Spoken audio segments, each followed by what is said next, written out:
audition.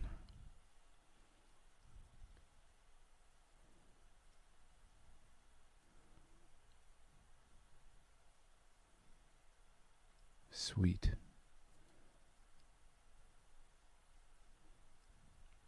Now audition should be check. good. Check. Nice. Check. Check Mike. Check Michael. Hey. Hey. All right, 1 sec. We're almost there. What's up, YouTubers? Is anyone watching us yet? Let's see. Nope, just ourselves. Check. First time being live on YouTube. It's kind of cool.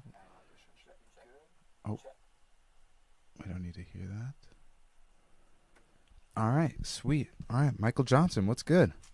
Not much, man. Just trying to survive and thrive all at the same time. I'm kind of just realizing I'm a little thrown off. Like, we're live on YouTube. Usually I do an intro into the podcast. My bad. This is a We Are One podcast. I'm Justin.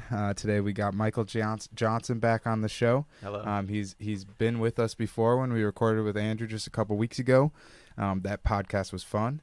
But you didn't get quite the chance to share some of the things specifically that we kind of lined up to talk about. So we're going to give you a chance to dive into some of that stuff. I'm going to pick your brain on some of it.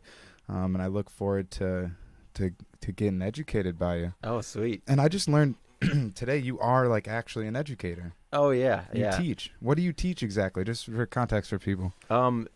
Broadly, I teach digital music. So like music production, sound engineering. Yeah, I'm just a people person, and I'm a strong believer in community knowledge. So every chance I get, I'm trying to share knowledge and resources to other people that share my interests, which happens to be obviously politics and stuff like that. But the real passion is music and art. So right. So where are you teaching right now? Teaching at the University of St. Thomas, and looking at some other spots too. I also teach at a more specialized Ableton school in Northeast called Slam Academy. Okay. I feel like I've heard of Slam Academy, actually. Now that we say it again.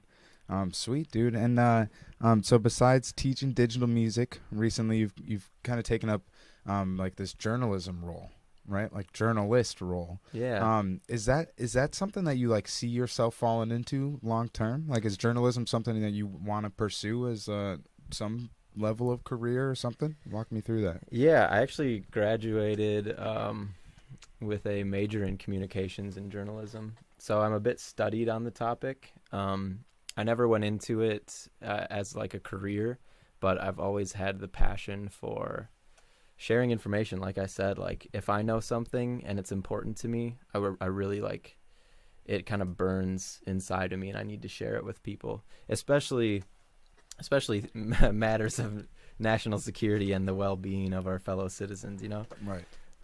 And that seems to be, that's been what your focus has been most recently.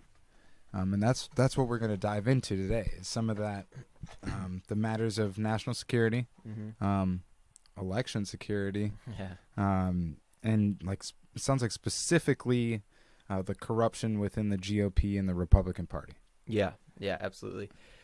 This kind of pseudo-journalist, investigatory, intelligence gathering passion of mine really happened in 2016, obviously with the election of Donald Trump and all of the malfeasance happening around that. I think it all started actually. I was watching Viceland, and there was a special on just like hackers, and this was before kind of the DNC emails were stolen and leaked, and before it was really known to the public that Russia was doing this and that Putin was doing this. But in that Viceland, I can't remember the name of it. Cyber War was the name of the show. Yeah. And they were talking. It was a show. Yeah, I think I watched Cyber that War. also for a little bit. It didn't get too many episodes in, I don't think. You know what? The guy who hosted it got in a bunch of legal trouble because he wouldn't. I believe he had information as a journalist, and I think it was the United States government or the Canadian government was demanding that he like disclose this information. So he went to court. And I honestly don't know. I stopped watching Vice once I moved out of that house and didn't have cable anymore. But Okay. it was kind of a momentary indulgence. But I was watching the show Cyber War, and this particular episode was all about how Putin harbors hackers, and in particular, it was about how he basically, like, the world's greatest hackers and criminals, like computer science criminals, essentially, how he harbors them in Russia. In exchange, he doesn't do anything to them as long as they don't do anything to Russia, and as long as they also kind of do his bidding. So it's very it's very mobby, because the Russian government has kind of, since the early 2000s, turned into a mob state, a mafia state, essentially, with all their oligarchs and stuff. But is that kind of how, like, Edward Snowden ended up in Russia then also, is because of some of that protection that Russia's providing specifically to... Yeah, I've always had a lot of questions about Snowden.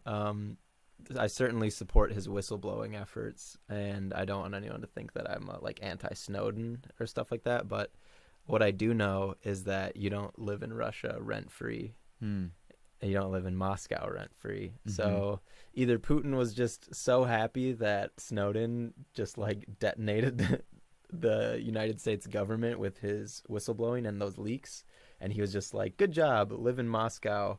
Or perhaps Snowden... I don't know, is doing some bidding maybe for the Russian government. Yeah, but maybe he provided Putin information. But all I know, and I don't know this, but what I believe is that people don't live in Russia rent-free. Right. In fact, Jullian Assange is a really good example of that, because he has WikiLeaks, and WikiLeaks very quickly became a kind of a branch of the Kremlin and the Russian government. Jullian Assange, again, I really support whistleblowing, and I support what WikiLeaks was able to achieve, especially with Chelsea Manning and all of those. So, just bring me through context. some of it. Yeah, give us some context, because it's easy to talk about, but I feel like I'm kind of privy to the topic, but I couldn't talk about it clearly, and I think some people that might be listening are probably kind of curious. Oh, like, absolutely. So you say WikiLeaks has began to do some of the bidding for the Kremlin. Walk me through that. What does that look like? Yeah, so let's talk about WikiLeaks. WikiLeaks really started to get notoriety through the whistleblowing that was done through WikiLeaks. Basically, it was set up as a platform to whistleblow and to kind of dump documents that exposed crimes or misdeeds by governments and stuff. So Chelsea Manning, and I'm going to be very, very loose with this summary because I don't know dates and exact details, but essentially Chelsea Manning had information and intel and footage that the United States government was, like, droning families and just, like, doing terrible stuff in the Middle East that we're all pretty aware of now. Just, like, kind of blindly drone striking weddings, just, like, being really civilian gatherings for exactly, one target. You take out 50 to 200 people with a drone strike for one target, and then in the aftermath of the drone strike, it seems like a lot of times you can't even tell for certain whether or not the target was eliminated too. Yeah. So the Obama administration, as like I said, we're all pretty aware of this now, was just causing a lot of civilian casualties in the Middle East with their drone strikes. And so Chelsea Manning blew the whistle on this, and no major news organization would pick it up, of course, because it's anti-U.S. government, so it's a scary thing for anti-military industrial complex. And military industrial complex, the people that run and own that are in bed with the people that run these small corporations that deliver all of the media, right? Absolutely. It's the same people that are operating in both. So of course they're not going to report on something that is going to vilify their efforts and their profit. Yeah. Right. And beyond that, which might even be more relevant, is the fact that this was classified intel. These were classified drone footage of drone strikes. So the New York Times isn't gonna publish a classified video of the government Right. droning Right. some family, you know. But WikiLeaks. But WikiLeaks did. And so that was kind of, WikiLeaks had a good moment there, and Julian Assange had a good moment there. But, you know, and again, there a lot of things happened in between here, but eventually Julian Assange has a show on RT, which is Russian state television, which is Kremlin-run Russian state television, major source for propaganda and stuff like that. And then Is it for sure Kremlin ran? oh yeah, Is it? yeah, Like, it's is that proven? Is there direct ties? yeah, it's state-sponsored Okay. news media, and they're major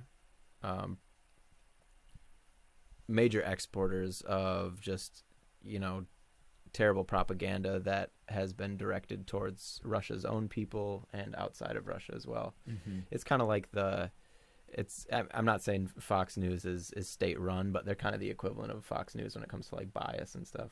Okay. So Julian Assange, he had a show on there, and then let's fast forward to 2016 with the DNC email leaks and stuff. Yeah. So for those who don't know, Cozy Bear, which is a Kremlin-associated hacker group, hacked into the DNC. They hacked into the RNC. Not many people talk about that. But they hacked into the DNC. They stole all these emails, and then they gave it to Julian Assange and WikiLeaks. And then with the snap of Roger Stone's fingers, those emails were all released at a very opportune time for the Trump administration, for the Trump campaign at that time. And that time was when the Access Hollywood tape of Trump Grab him by the pussy. exactly, just being incredibly misogynistic. So that tape dropped, and no exaggeration, less than a few hours later, the WikiLeaks dropped the DNC Podesta emails. So it was a coordinated counterattack to the bad light that Trump was put in. And Roger Stone and Jerome Corsi actually negotiated. Jerome Corsi. Yeah, he's a Stone, a Roger Stone Is he another? friend. He's a strategist. Yeah, he was working with and for Stone. So they're the ones on that indictment. And then Roger Stone, as you may recall, you know, he got charged with lying to the FBI, and so he basically lied about all this and got caught. They had proof. Mm-hmm. So WikiLeaks is and I follow WikiLeaks on Twitter, and I mean, just to go circle back, I'm very opposed to WikiLeaks now because they are an active arm of the most hostile foreign power in the world right now. Like, they are an active arm of the most dangerous and of Putin and the Kremlin, who are literally just trying to destroy the West. They're trying to destroy Western alliances and all this. So they're very anti-West, and I find it very interesting that, like, when people, I'm kind of confused, and I just don't understand how when people defect from the West, from the United States government, they, like, I don't know what they see in Putin, because he is, if they're trying to escape and, like, go against this Western imperialistic, capitalistic, you know, bullshit, like, I don't see why they run to, like, the worst man on the planet, you know, this transnational mob boss, Mm-hmm. KGB agent who is trying to destroy the West. For example, Is it in part maybe that, like, America might be darker than we realize on the surface, Mhm. and Russia just puts their shit right out front. yeah, You know, it might be, you know, we might be doing some, not to say worse, but we might be doing some dark things underground that aren't being talked about or exposed. That maybe someone like Julian Assange would prefer to deal with the Kremlin because they put it in your face exactly Yeah. what the threat is or what to be weary of. yeah. Right? That's just speculation. I have no idea. But No, yeah. I like, for example, Jesse Ventura, who I love his anti-American government, like, rhetoric, you know, like, I love his questioning of what happened with 9/11. I love how he talks about just like all the bullshit our government does. But like 2 weeks ago, I saw him on Twitter praising Putin, and I'm like, why are people that are so anti U.S. government, they just like, I don't know what they see in him, other than like, hey, we both hate Western democracy as it currently stands, or Western government as it currently stands. But that's just another thing I can think of is money. Yeah, it might be money, right? Whereas there's a lot of people that have proven to have lined their pockets by doing the bidding for Russia, right? Yeah. Putin is actually the richest man on the planet, according to like the Panama Papers, and according to, I mean, Bezos and those guys, they're on paper as the richest guys, but yeah, like Putin's kleptocracy and those oligarchs, they literally have looted that country of everything it has, and I'd wager Putin is easily the richest man. The richest, even richer than the Saudis. Oh yeah. I'm talking like hundreds of billions of wealth. So insane. But it's all tied up in Western banks and stuff. That's why sanctions hurt Russia so badly, because Russia is run by oligarchs, and those oligarchs launder money, and like I said, it's a mob. So anyone that doesn't know, what's an oligarch? Let's look it up. Okay. Because I want to be right on that. So an oligarchy. Oh, there goes my ukulele. An oligarchy is a bass ukulele. Do you play the ukulele? I play the bass ukulele. Oh, okay. Those are some thick ass strings. I know, it's fun. Okay. So an oligarchy is a small group of people having control of a country, organization, or institution.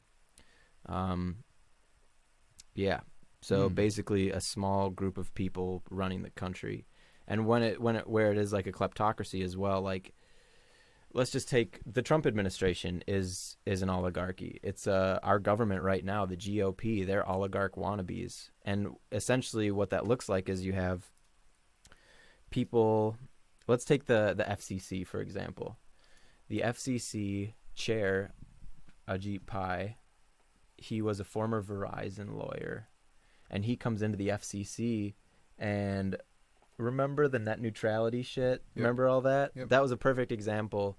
He comes in, he destroys the FCC from the inside and makes it so that all these rich capitalists and one percenters can benefit. That's like the story of the Trump administration. They did that to every sector. That's what they did to Russia back in the early 2000s as well. There's So, and give me just in what ways has the Trump administration done that? Oh man, I just want to like say it clearly, because we could say that and I understand it, but like we need got to substantiate it. Yeah, it's really hard to answer that, because it's literally every move they have made, from the tax cuts. Remember those tax cuts? They were tax cuts for the 1%. They were tax cuts for the donors. Honestly, there are just so many. I'm like having trouble because there's so many. The undoing of the Postal Service might be one. Yeah, exactly. He puts, it's like planned obsolescence, and this is an old GOP strategy. They've been doing this ever since Newt Gingrich kind of brought it up in the like 80s and 90s, back when the Republican Party started to get really fucking nasty. Essentially, they're doing it with healthcare. Right? If they can fuck up the Affordable Care Act, then they can point at it and say, look, it doesn't work, get rid of it, and sell it to the private sector. So, I mean, healthcare is a huge example. So it kind of seems like the tactic of like, I don't want to say the whole GOP, but like the Trump administration seems to be like instilling fear and undermining the confidence we have in our public services, so that they can, crumble and be absorbed by something private, or mostly just something private, like a private entity, to then run it and take all the profits. Right? Yeah.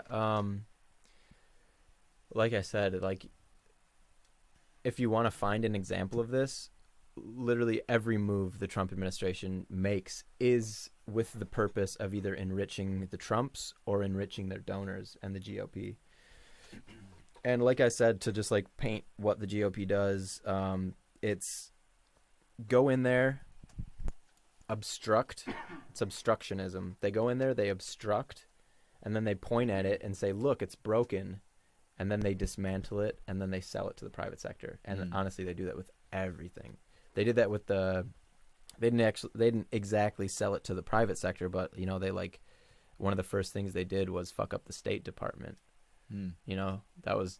Well, yeah, walk me through that. So they fired just like hundreds of diplomats around the country. That was when Rex Tillerson, former Exxon higher up, was in charge of the State Department. And I mean, this goes, which that alone was a crazy thing for him to get appointed the head. So he was the one that was appointed to do the undoing then, or to do the. He actually got appointed. So I'll quickly say, like I said, Putin wants NATO gone. Anyone who holds Putin accountable is Putin's enemy. So that's NATO. That's like the entire Western alliance of NATO. So that's why Trump wants to leave NATO. He's doing it for Putin. That's why Trump totally gutted the State Department. They fired everyone. So we have no diplomats in a lot of countries right now to kill our alliances with people. But anyways, with Tillerson, there was a massive, I want to get the figure here. Exxon Russia oil deal sanctions.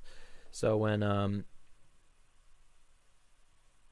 So tell us what it is, and then pull up the exact figure. Yeah, so Exxon, you know, ExxonMobil had this huge deal with Russia in the works, $3.2 billion deal to go into the deep Arctic and drill for oil or whatever, you know, northwest of Russia, you know, Russia in the Arctic fuckery up there.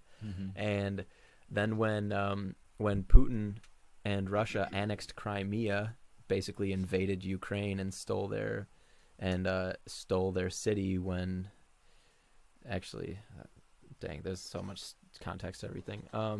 So Manafort helped Yanukovych steal the Ukrainian election back in prior to 2014, just like he did with Donald Trump. He helped him steal through same shit, like internet propaganda, misinformation, information warfare. Cambridge Analytica. Exactly. Russia did that to Ukraine. Russia did it to its citizens first, then it did it to Ukraine, and then it did it to us, and then all these other countries too, like Brexit. So one thing I've heard. Oh wait, just go for it. I'll let you go because right. I know there's like a lot. Yeah, here. I just start back here. A lot. Yeah, so he started with. So yeah, if people are wondering like why did Russia annex Crimea, it's because Putin installed this dude Yanukovych with the help of Manafort, who was Trump's campaign advisor, mind you. Manafort was also the one who handpicked Pence as Trump's running mate. Still wonder why on that, but so they annexed so the people rose up because this Ukrainian Yanukovych was letting all these oligarchs just loot the country. Again, like just rigging the laws and all of the systems so that they could steal all the money and resources, just like Russia did. And so the people rose up.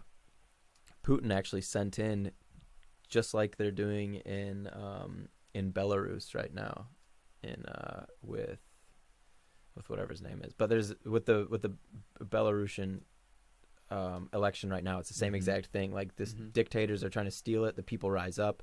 Putin sends in his people, whether they're undercover or, you know, Russian separatists. And they essentially booted out Yanukovych. Manafort helped him escape to Russia, and he's still there. So, and then Putin, you know, sent in his forces and annexed Crimea and literally stole a Ukrainian city. So the United States government, and with the help of a lot of other governments around the world, enacted these massive sanctions that froze the bank accounts of all of the Russian oligarchs. And by oligarchs, I'm talking about, imagine the dude that runs RT. Imagine the dude that owns the oil companies. Imagine the dude that runs, like, that owns all the shopping malls. Basically, all the 1%ers of the country all work together to loot everything. Kind of what's happening in America right now. Same thing. But the thing is, they are getting their money illegally, so they have to keep it in these foreign banks like Deutsche Bank, like banks in the UK and Britain or in America or Panama. or like the Cayman Islands or whatever, or they launder it through real estate deals with Trump in the 80s and 90s. Like they have to launder this money that they've acquired illegally. Isn't that what like New York is known for? Isn't that what built New York? Yeah, Is, exactly. Like, the mob In the 80s and 90s, yeah. laundering money for the for these groups essentially. Like they built, the mobs owned the worker and labor unions and construction unions to build these massive projects. That was, am I on the nose with this? Absolutely. And it was like the Italian mob up until the 80s, and you'll remember Giuliani was actually credited with helping, and even Mueller too. They were on the teams that helped prosecute these RICO cases against John Gotti, Sammy the Bull, and actually, if you look into the history, Trump was involved with all of those. So it's really interesting. In, this is in real estate, or how so? There's a lot of stuff out there, and I can link in the description. I don't know it all off the top of my head, but there's a whole nother topic about Trump actually working with the FBI for decades, and that's why they can't really take him down, because he's Is he an informant? Exactly. He's what's called an upper echelon confidential informant, because everyone he worked with, whether it was Sammy the Bull or John Gotti, all these guys, they would work with Trump, and then they would get busted, and nothing would happen with Trump. But what I'm saying is, Giuliani got the Italian mob out, and do you know who moved in the second the Italian mob was out of New York City? The Kremlin? Yeah, the Russian mob, which turned into the Kremlin. Which is today the Kremlin. Exactly. Essentially. Yeah, and so they would launder their money through real estate with first Fred Trump and then Donald Trump. So he kind of inherited this shit. I'll also link in this description to like timelines of all this stuff, because Trump has literally been a Russian asset since the mid 80s, and they've been trying to get him to run for president since then. I remember. Do you remember that interview with Oprah from it was like 1989 or something like that?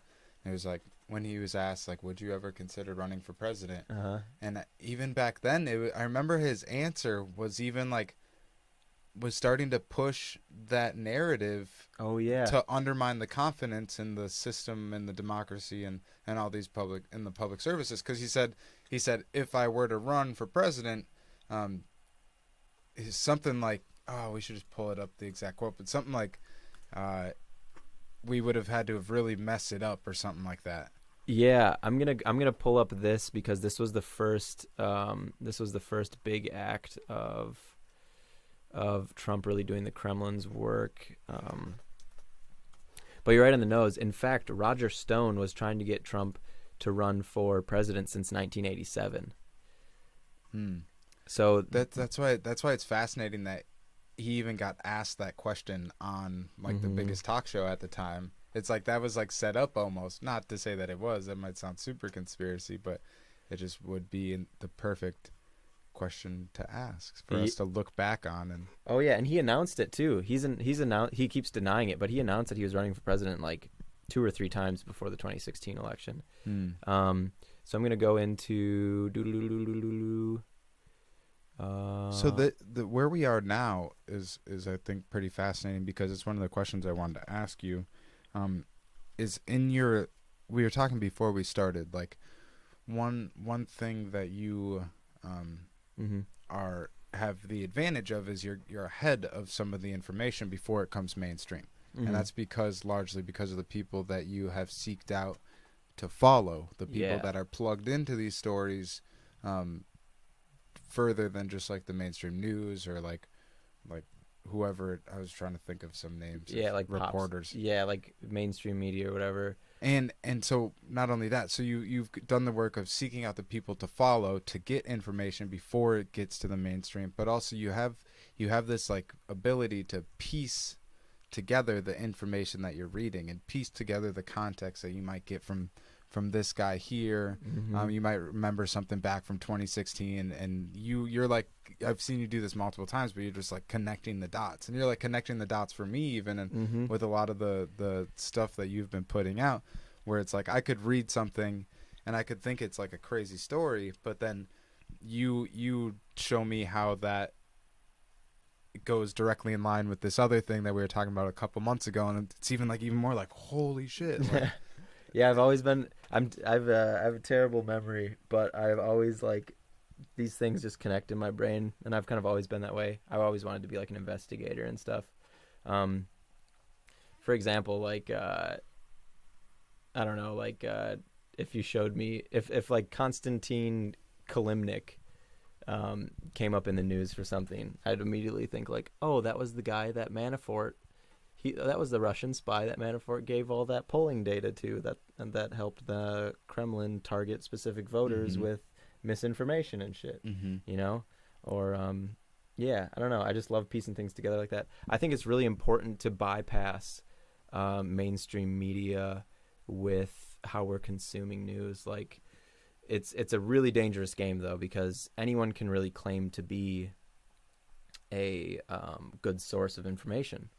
So it really is it's upon us to determine who is telling the truth, who is worth following, who can you trust with this information. And over the last 4 years, I've really been following like a large group of people who are intelligence analysts, journalists, just like specialists on the mob or specialists on the Russian mob, like experts on these issues. And they're all friends on Twitter too. Like they all understand that they're all part of the same resistance. And so they coordinate with each other. And it's really about putting yourself in a network of good information. If I just like rely on CNN, the New York Times, like Fox, just like mainstream media, if I rely on them, then I have to wait until it's convenient for them to tell a story. Or I could just follow the journalists who tell the stories to the mainstream media, and then I would get it before it's reported on by whoever. Yeah. Or these people who are actually monitoring these court cases, like the Trump Mazars case. Like the House, one of the House committees after Cohen said that Trump was likely committing tax and insurance fraud, one of the House Judiciary, maybe not House Intel, House Judiciary then had reason to go and seek out Trump's financial records. But the company that did that, Mazars, and Deutsche Bank, they said no. Trump said no. They're all obstructing in this. So that might come up in the news every once in a while, where it's like, court decides that Trump has to turn over taxes, but he's appealing. Days before that news came out, the people that I follow were like, there's going to be a big decision on Friday on whether or not here's like the analysis of all these things. So again, we can wait until the analysis is in large part the most important part, because that's another piece that we were about to get into before we hit record, is like some of the people that you're getting your information from have an ability that you don't have, and that's understanding some of the legal jargon and like the court paperwork and things like that. Yeah. And I feel like we're so like, I don't want to say like dumbed down, because not a lot of people want to be paying attention to this type of thing, right? But we really are kind of like dumbed down, whereas like our mainstream conveyors of news aren't going to represent us with, they're not going to present us with like complex like stories, because it's not going to get the ad revenue or the clickbait and the or the website traffic that they need to sustain their business, right? So it's definitely just really important to have just individuals, I think, like yourself, to kind of follow and do the thinking for yourself. And we need more platforms for people like you to express like the things that you're able to come across. Well, thanks. Yeah. And I'm like I said, I'm not a journalist. I'm not like an expert on these things, but I'm following the people who are. And in the same way where they package this information, I take that and then I kind of repackage it for people like myself and my friends who are of a different level of understanding of these issues. For example, I'm not going to read the entire summary of like the Flynn hearing, like but I'll watch one of the people I follow kind of live tweet the hearing, who is watching it and who does understand and who can contextualize all the things in there. Make it make sense. Yeah. And then I can take that and I can make it make sense to my people. So it's kind of a chain of information, rather than relying on this kind of broader story that doesn't really get into all the details. Like, and mainstream media, they aren't going to go into, these people aren't, for so many, there's too much at stake for them to give up all the information with these stories. Like for example, there are like affidavits and yeah, they have reported on these things, but there's like affidavits from like 13 and 14-year-olds, like legal signed documents under penalty of perjury that Trump and Epstein, like raped people together, like raped girls together. And that's out there. That's a legal document that I've read of them detailing being raped by Donald Trump.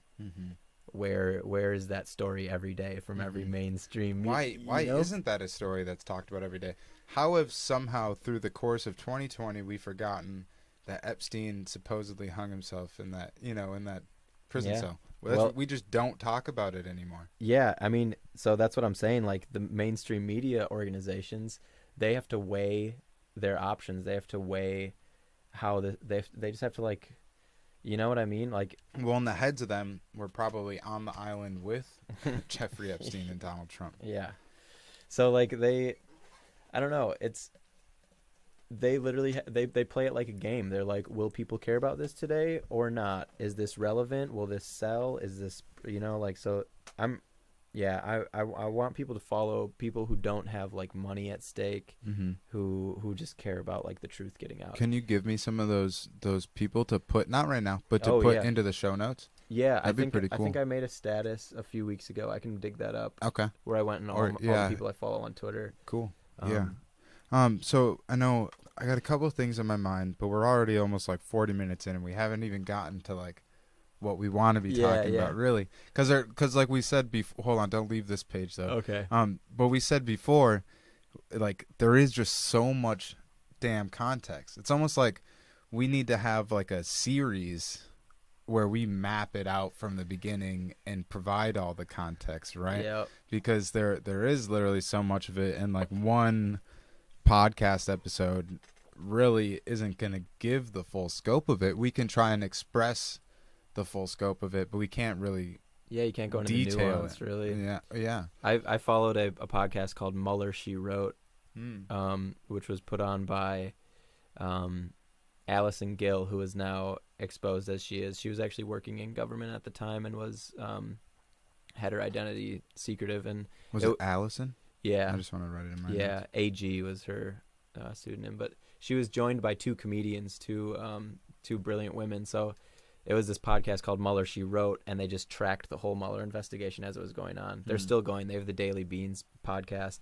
But essentially, like, while I was, I was delivering for work, and while I was delivering for 8 hours, I would just listen to all these podcasts of people who were making sense of this. I would never know as much as I do if I had to read all of it. I was lucky enough to like listen to other people going through the day by day of what was going on. Yeah, podcasts are definitely the future. Yeah, I kind of like podcasts, especially in that, like, for me, I've been listening to podcasts for years, and I prefer to get my information from podcast form rather than watching the primetime news, right? Yeah. And it just seems like I can be more confident in the information that I'm receiving through podcasts too. Absolutely. So okay, let's get to this real quick. So one of the things that you said before we kind of went on a little tangent was you were going to take us to a place in time that people point to as to when Trump began doing his bidding for the Kremlin. Is that right? Yeah. And there are a couple places I was getting this from. I just wanted to. So there's a website called the Moscow Project, and it has a timeline of all of this. It's brilliant. But I'm looking at something else because I really wanted to get the exact date. Essentially, I really wish I had the date, but so Trump ruined everything. He went bankrupt a bunch of times. No one would give him money, and so he goes to Moscow for the first time in the 80s, and with his wife at the time, Ivana. And during that trip, no one really knows what happened exactly on that trip, who he met with and what. But when he came back, he started taking out full-page ads in like the New York Times and in publications going against U.S. policy and stuff. And that's kind of like the first notable. That's kind of the first notable time. Let's see. It sounds like he came back with a directive. Exactly. So let's look at. So Trump takes his first known trip to the then Soviet Union in 1987, visiting Moscow and Leningrad, now St. Petersburg, to explore hotel and real estate opportunities. He meets with the Soviet ambassador to the United States. You know, he talks about this in The Art of the Deal, and yeah, he talks about developing real estate in Moscow and all this stuff. But what was really notable was him just basically like putting out ads in the New York Times in favor of like Moscow's policies and stuff like that. Again, go to the Moscow Project, and you can really see like an interactive timeline of all this with citations on everything. It's legit. Who puts that on? Are they an entity of their own, the Moscow Project? Yeah, I'm sure we could. Center for American Progress Action Fund. Site by Wide Eye Creative. Okay. Yeah. So, like the title to this right now is the 9 ways that Trump is trying to steal the election. Yes. Take me through some of those. Okay, so. And this is where I'm gonna just like give you the floor for Sweet. a little bit. If I need to jump in and ask a question, Yeah. I will, but just get it all out, full clarity and context, and do your thing. Hell yeah. So all of this stuff is really like, I think everyone will be able to kind of like latch onto this and understand this, because this stuff has been in the news. Now, the thing with the Trump administration is, and this is a Steve Bannon idea, who was like campaign strategist and Cambridge Analytica higher up. But his whole strategy is, you got to like, and this is, I'm paraphrasing, but you got to open it like a fire hose of bullshit, and no one will be able to attach onto any of the bullshit you're doing. Every single day there is a new scandal, and that is by design.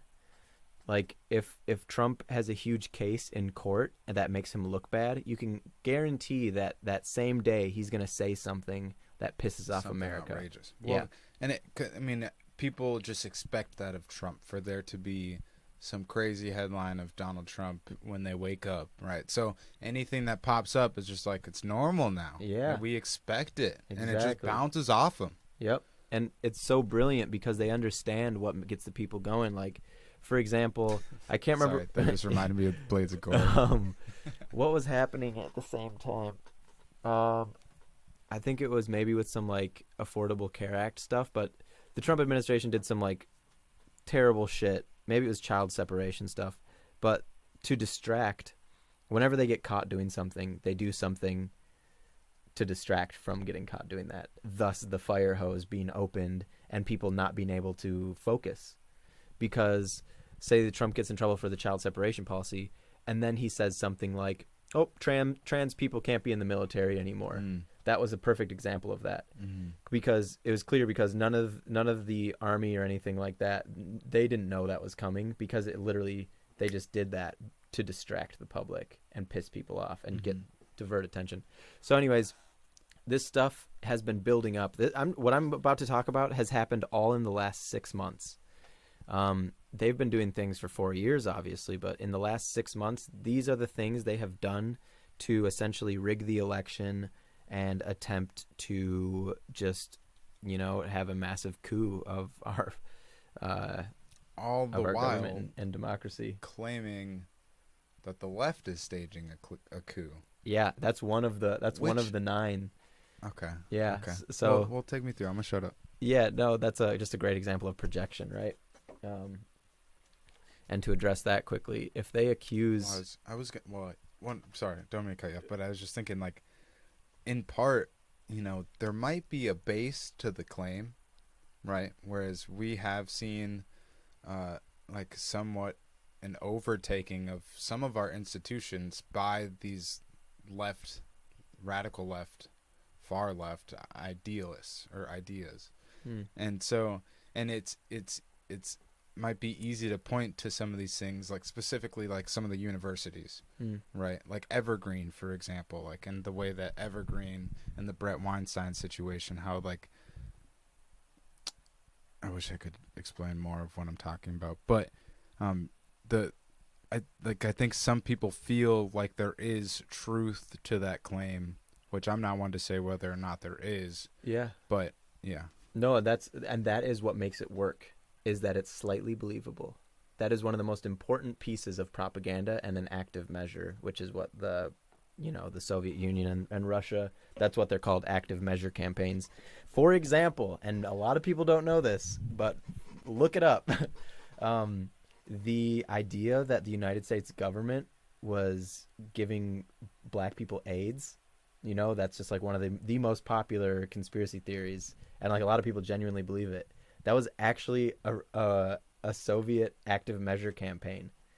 That was propaganda put on by the USSR to make America look bad. Like they've been doing this for literally over 100 years. They've been doing misinformation. I wish and that shit. was true about the crack epidemic. Right. But, but the AIDS one, that was made up. Yeah. And they can trace it back to the newspaper that first published it in India. Really? Yeah. Damn. So there's a formula to it. I recommend everyone watch a documentary called Active Measures. Active Measures. But anyways, they could trace it back to the first newspaper to publish it that was in India. So like here's the thing is like they do something that's slightly believable, and then they publish it through a seemingly unbiased source like an Indian newspaper or a Thai newspaper. Anyways, so when they're projecting these things, it's got to be something that's slightly believable, but oftentimes the reason they're projecting is so that they can desensitize people to what the accusation is. For example, if Trump's trying to steal the election and he accuses the Democrats of trying to steal the election, then when Trump actually steals the election, people will be desensitized to such an accusation, and it won't hold as much water. And they do this with everything. And he can make the claim, well, I had to because they were trying to, and what you would have ended up with over there is worse than what I have to offer. Yeah. Right? Or the whole like Pizzagate shit, like that huge right-wing misinformation and propaganda was likely projection against a lot of the sex trafficking that a lot of like 1%ers are a part of. Like if I accuse my enemy of being pedophiles, so much so that people are like, that's just a conspiracy theory. Then when I get accused of being a pedophile, then I can just be like, oh, it's just another conspiracy theory. So it's like really tactical. So I think Facebook fucked up recently. I think they banned Q too late. Oh, yeah. I mean, way too late. Oh, Whereas yeah. now by kicking them off the platform now, it validates the belief in that. They validate. So now they are going to meet in person and radicalize further and organize and mobilize. Yeah. So Facebook has been incredibly enabling in the misinformation chain that starts with Republicans and the Russian government and goes through right-wing media sources. It's crazy. You can literally track this shit. Like, for example, during the debate, and after this I'll get into the ways of stealing the election, but before the debate there was this whole earpiece thing with Joe Biden, right? There was like, oh, he's going to have an earpiece on tonight. Yeah. That was actually something Newt Gingrich brought up in the 2000 election and in like 1987 too. Like, that's an old tactic to be like, he'll be wearing an earpiece tonight, they're gonna cheat, but you could track that to it starting out from one New York Post, which is a bullshit publication and no one should ever read or share their misinformation, but New York Post one Post journalist made that claim, and then it was amplified by Russian bots, and then it was picked up by every single right-wing news source and flooded Facebook with all these earpiece. In one day that happened. And so, like, that is just one tiny example of this misinformation chain. They are just coming out talking about how, or not, they didn't describe exactly how, but it's proven that misinformation spreads faster than real information. And that's because there's these bot farms that are going to 10x it every second. Yeah. Right? Also human nature. Okay. You know how we were talking about last time with social media literally feeding off of people's fear, driving addiction through fear? Like, that's the whole thing with propaganda and active measures. They're so appealing and tantalizing. Like the AIDS one. Yeah, the U.S. government does has a history of, you know, like, hating black people. And then they try and AIDS and then really they'd be like, and AIDS disproportionately affects black people. So, like, it makes sense and it gets you fired up. And that's just, like, the basis behind it. It's addicting. It's like you want to feed on it. That's why, like, oh my gosh, Hillary Clinton has a pedophile ring in a pizza parlor, you know, Pizzagate. Like, that's just, like, so tantalizing of a story. It's so well. And then just in case people don't know this, that story ended up with someone actually going into the supposed pizza parlor and shooting the place up. Did he kill anybody? Let's look it up.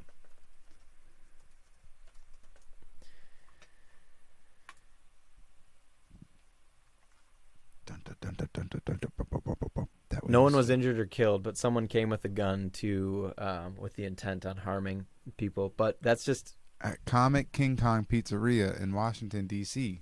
Yeah, so that's just an example, and we have seen conspiracy theories that do result in people getting hurt. Well, that's kind of what we're looking for, or not looking for, but it's kind of it's what's coming next now. It's inevitable. So let's talk about all the ways they're trying to steal this election. Yeah, bring me through it. So they're building these systems, and they have been building them for a long time. For example, like Bill Barr, quite a while ago, it feels like now, labeled Antifa as a terrorist organization. So to me, that means that, down the line, they're going to want to mass arrest people who are dissidents of the Trump administration. You know, like, so they're doing these things that are so clearly authoritarian power grabs and stuff, based on looking at other countries and shit. But let's talk about them. So over the past 6 months, Trump has been making increasingly false, absurd, and dangerous claims, from saying the only way he'll lose in November is in a rigged election, to claiming that his opponents illegally spied on his campaign, Obamagate, which is hilarious. So they're doing this through, like, all the ways they can, through multiple branches of our government. So one way they're doing it is through the ODNI and the intelligence community. And the goal of this is to limit disclosure of knowledge of Russian sabotage.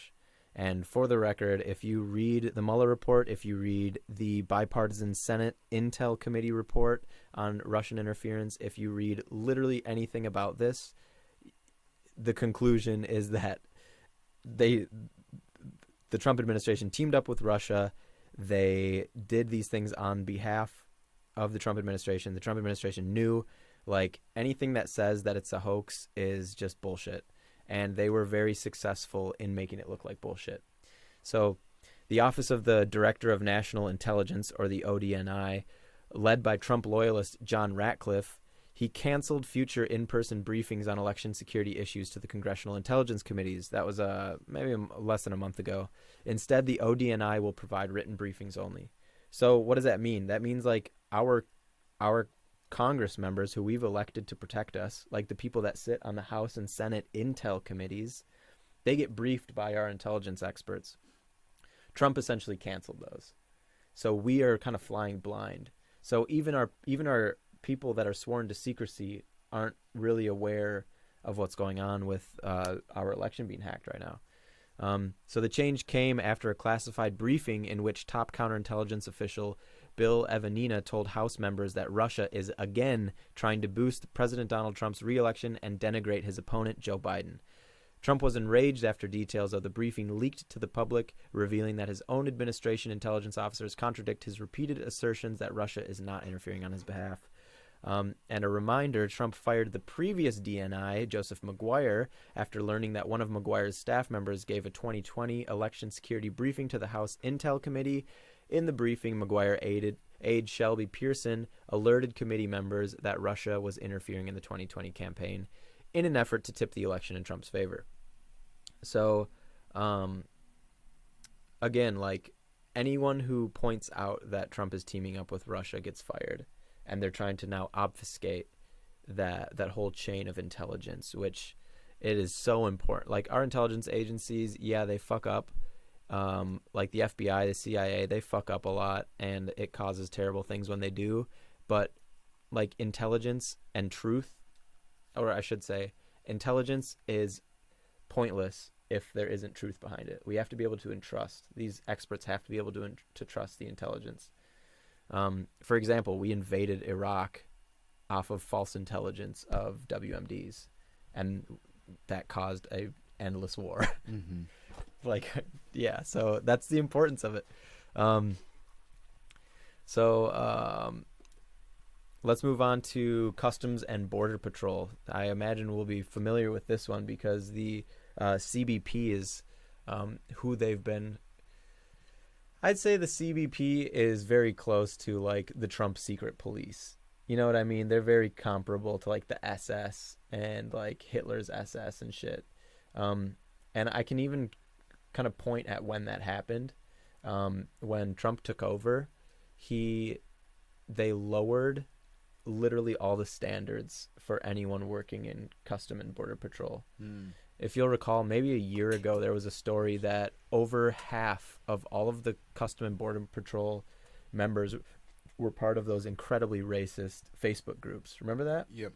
Something about that. Yep. Yeah. So over half of the people working on the border are just, like, fucking terrible people. With a proper screening process, those people would not have had the jobs that exactly those positions. And they sabotaged that screening process, and now they have basically an army of Trump supporters working in those positions. And they did that not only so that they could, well, this is actually how, you know, authoritarian and imperialism turns into, you know, fascism and authoritarianism is. They do it against immigrants, and then they turn and do it on their own citizens. So the CBP is essentially Trump's police. But let's talk about it. So the goal of sabotaging the CBP is to cause unrest in democratic cities to assist in this massive fear campaign. We also saw this with coronavirus. Trump sabotages the Democratic-led cities so they don't get any aid, and then he can say, look, it's the same thing. You sabotage it, then you point at it and say, look, they're failing. Elect Republicans instead. But Border Patrol agents were among the federal forces sent to Portland to confront and arrest protesters over the summer. The former commissioner of the U.S. Customs and Border Protection under President Barack Obama said BORTAC, which is the unit dispatched to the city, is chiefly trained to pursue fugitives and criminals. They're clearly the wrong people to be doing this, she said. The violence they provoked was featured in Trump's campaign ads and RNC nomination acceptance speech. I imagine if you are aware of the We Are One podcast, you are aware of what's been going on with this unrest. You know, it's people honestly protesting and then being met by state violence, which makes it look like the protesters are causing the violence. Mm-hmm. And that is the broader... And outside of that, too, these violent right-wing groups that want to instigate violence kind of in the same way that some of the state is doing, but I'm not going to call the state like white supremacists or white nationalists or far right-wing extremists, but there has been evidence of extremists instigating this violence also. Oh yeah, and they're teaming up with them, and we'll get to how they've also we'll get to that, how they've been suppressing reports of white supremacists being a threat, a national security threat and stuff. But more on the Custom and Border Patrol. So according to Todd Miller, Trump has ratcheted up political ties to Border Patrol to another level. He based his 2016 campaign around this, and it's now the core of the 2020 re-election. These are his people, you know. So most recently, the Border Patrol produced and published a dramatized video showing a Spanish-speaking attacker stabbing and killing a man in a dark alley after escaping from U.S. agents. A clip apparently created to dramatize President Trump's depiction of migrants as fearsome criminals. Like, Jesus. a government agency produced propaganda to make people hate immigrants. So That's what they did with cannabis. Yeah. It's like, it sounds like the same thing. Just using fear, man, Yeah. right? Let's talk about the Justice Department. Now, this is the biggest and most effective branch of this interference because Bill Barr, who is the Attorney General right now, he is so good at this. Like, the Trump administration would not be able to do what it's doing without Bill Barr because of his law or his knowledge of the law and whatnot. But Well, and because it would be Bill Barr's job to prosecute it, right? Or to press charges on the criminal activity within the Trump administration. So if the person responsible for pressing, not the sole person responsible, but one of the head people that would be responsible is in bed with the person committing the crime, of course the Justice Department isn't going to follow up on any charges of criminal activity. Yeah, and this one I know a bit more than the others because the people I follow are a lot of lawyers and journalists, and they just watch every move. And but let's dive in. So Trump and the Attorney General Bill Barr are reportedly pressuring U.S. Attorney John Durham and his team. So this is about Obamagate, essentially. So they're pressuring the U.S. Attorney John Durham and his team to release the results of their probe before the November election. Durham was appointed by Barr to investigate the origins of the Mueller investigation and the FBI's Russia probe. Last week, a highly respected and experienced prosecutor, Nora R. Donahue, resigned as a senior aide to Durham due to concerns over his improper political pressure. So essentially, they have this huge investigation into Trump's ties to Russia. So what does Trump do and Barr? They say that investigation is bullshit because the people who started it for political reasons. They're spying on us because they're doing a coup. That's like the story they're trying to push. So Trump has publicly expressed impatience with the Durham investigation, saying there should be more prosecutions and disclosures of information that would damage his political rivals. Once again, they're just weaponizing the Department of Justice to hurt Trump's opponents. Very authoritarian.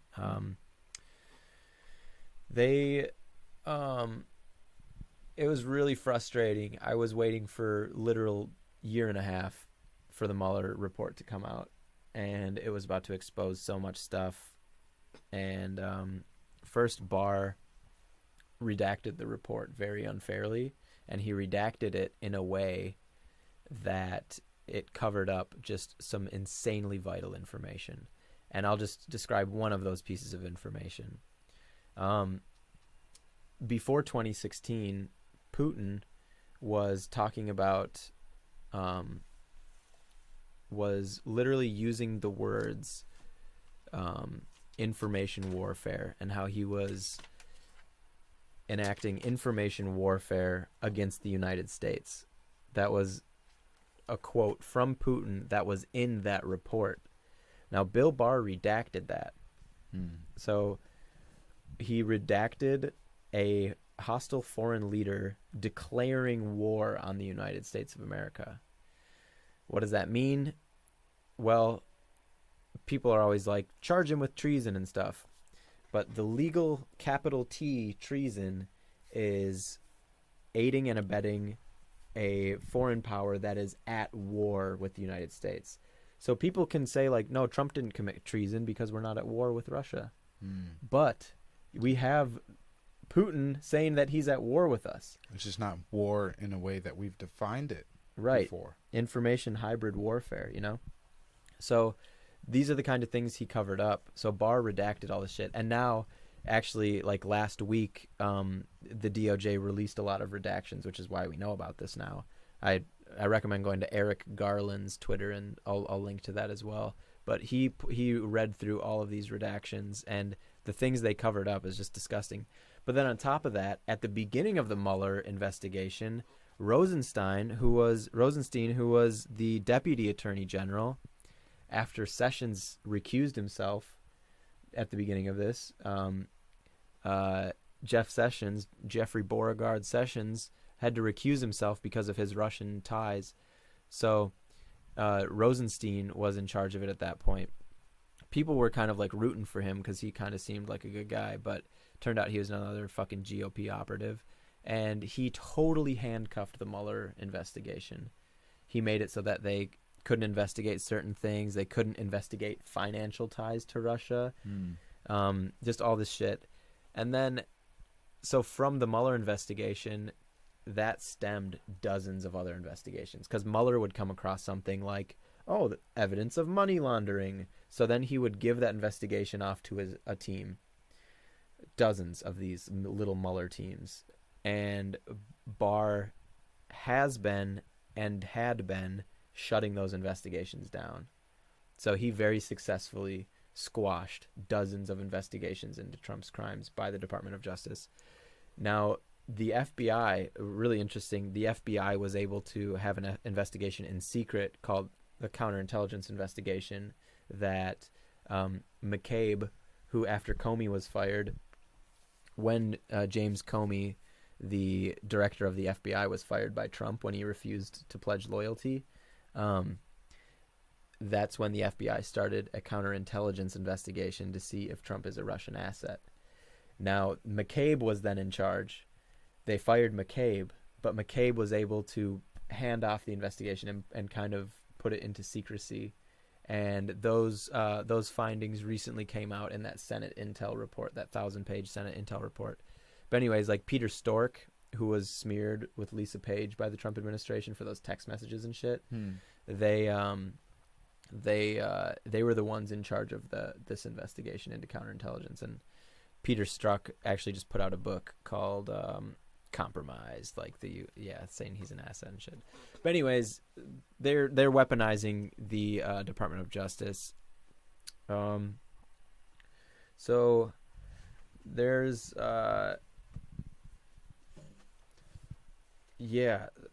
just a quick aside. Yeah. To me, the most riveting, I think, is the potential financial ties between Trump specifically and the Kremlin and the oligarchs and Deutsche Bank. His supposed almost $500 million in debt, and no one knows, not no one, but the public doesn't know who that debt is owed to. Yeah. To me, that's the most riveting and most like, wow. Yeah, I like you correcting yourself there, because people do know, and they have like a story was literally published like last week by Forensic News, and they basically revealed, based on exclusive documents, that a small bank in Russia with deep ties to Russian intelligence quietly moved $330 million into Deutsche Bank's New York branch during the time period that it was lending to Trump. So these connections are being finally They're made being and exposed. stuff. Yeah, essentially the story is this. Trump is a terrible businessman, went bankrupt. No one would loan him money. He owed hundreds of millions of dollars. And this was back in the 80s and 90s and the early 2000s. Like, he just kept bankrupting everything. And the only people that would lend him money was Deutsche Bank. And Deutsche Bank has been penalized and sued so many times for laundering money. They're just known money launderers. So the story is, they were the ones that, like, the Kremlin basically gave Trump all that money to do all that shit. And he owes like $400 million right now. Like, he literally took out a $300 million loan from Deutsche Bank funded by Russian oligarchs. And also, I don't have the proof right in front of me, but he also owes over $100 million to China. So this dude owes his life to these countries that are trying to fuck up America right now. And it's so clear that he's compromised. Like, it's just like, you can't hold a national security clearance if you owe like $1,000 to a hostile foreign power, let alone $500 million personally. And so it's crazy because it's like Trump's like narcissism and this need to like uphold his public image, right, are going to continue to drive this, I feel like, and he doesn't want to look like a bad businessman. He doesn't want to look like a bad president. And And he's going to do anything to continue to like push out misinformation to combat anything that makes him look bad. Yeah. Right? And let's think about the thing. No one would have really cared for Donald Trump if he hadn't done The Apprentice. The Apprentice was what made people think he was a businessman. You're fired. Yeah. And I can go. There's a bit of a rabbit money, hole money, money, here. money. I remember getting excited when that shit would come on. To be honest, I'm listening. No, you're good. So some people even believe that The Apprentice was part of like the Kremlin's plan to like.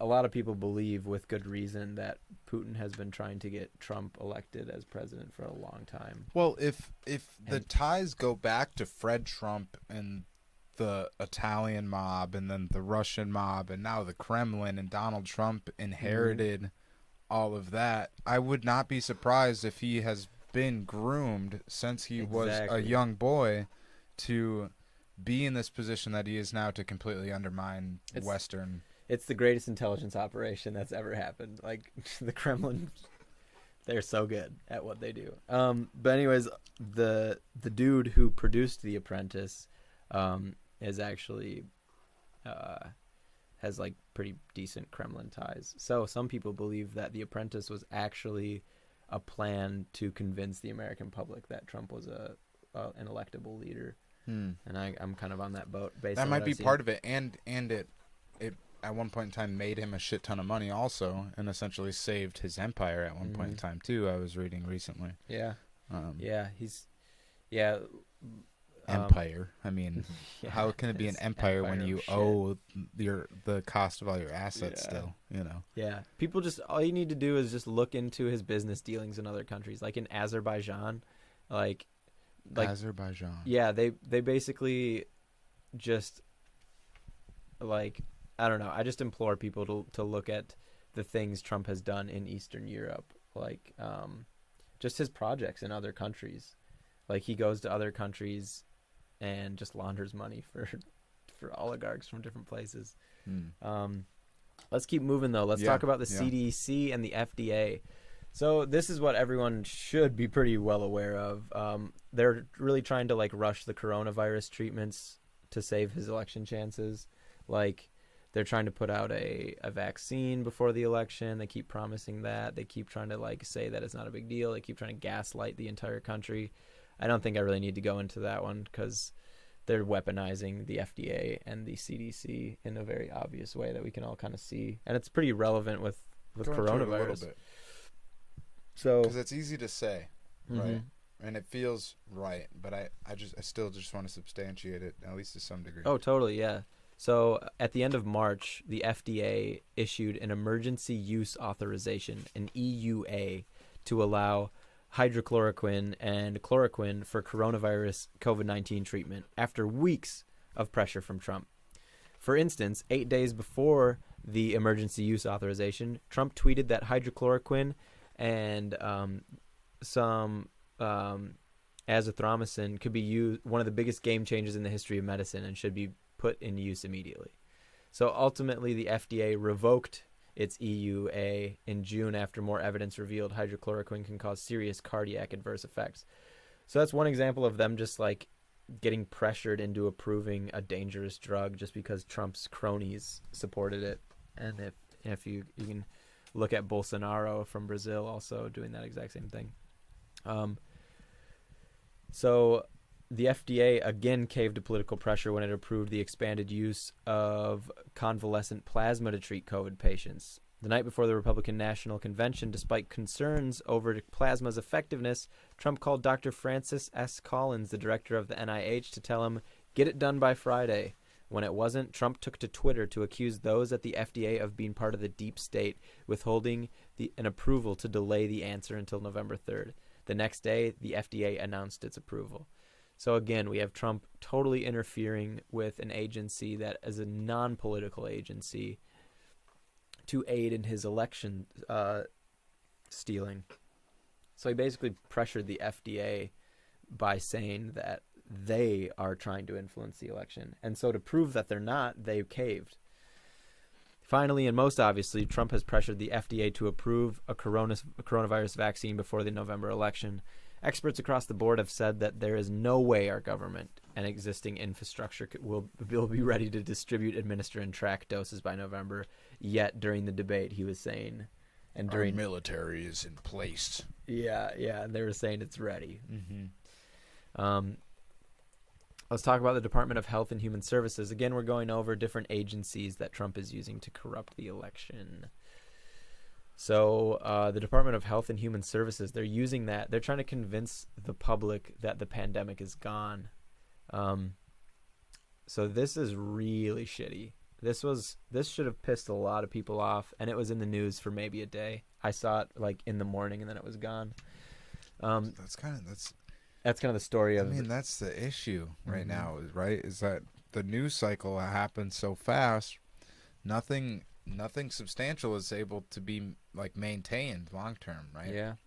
When in reality, like when something big comes up, it should be like thrown into this like growing bubble of stories, but it's just a continued like conveyor instead of it substantiating everything else. It's just it's there and then it's gone.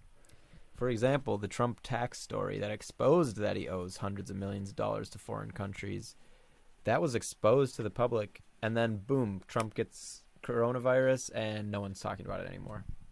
Well, and then on top of it, a perfectly timed Project Veritas story. Yeah. Did you see that come out? Yeah, and that's been, those people behind that have been dealt with. How so? It was exposed as a misinformation. Yeah, like people came out saying that they were being bribed. They were gonna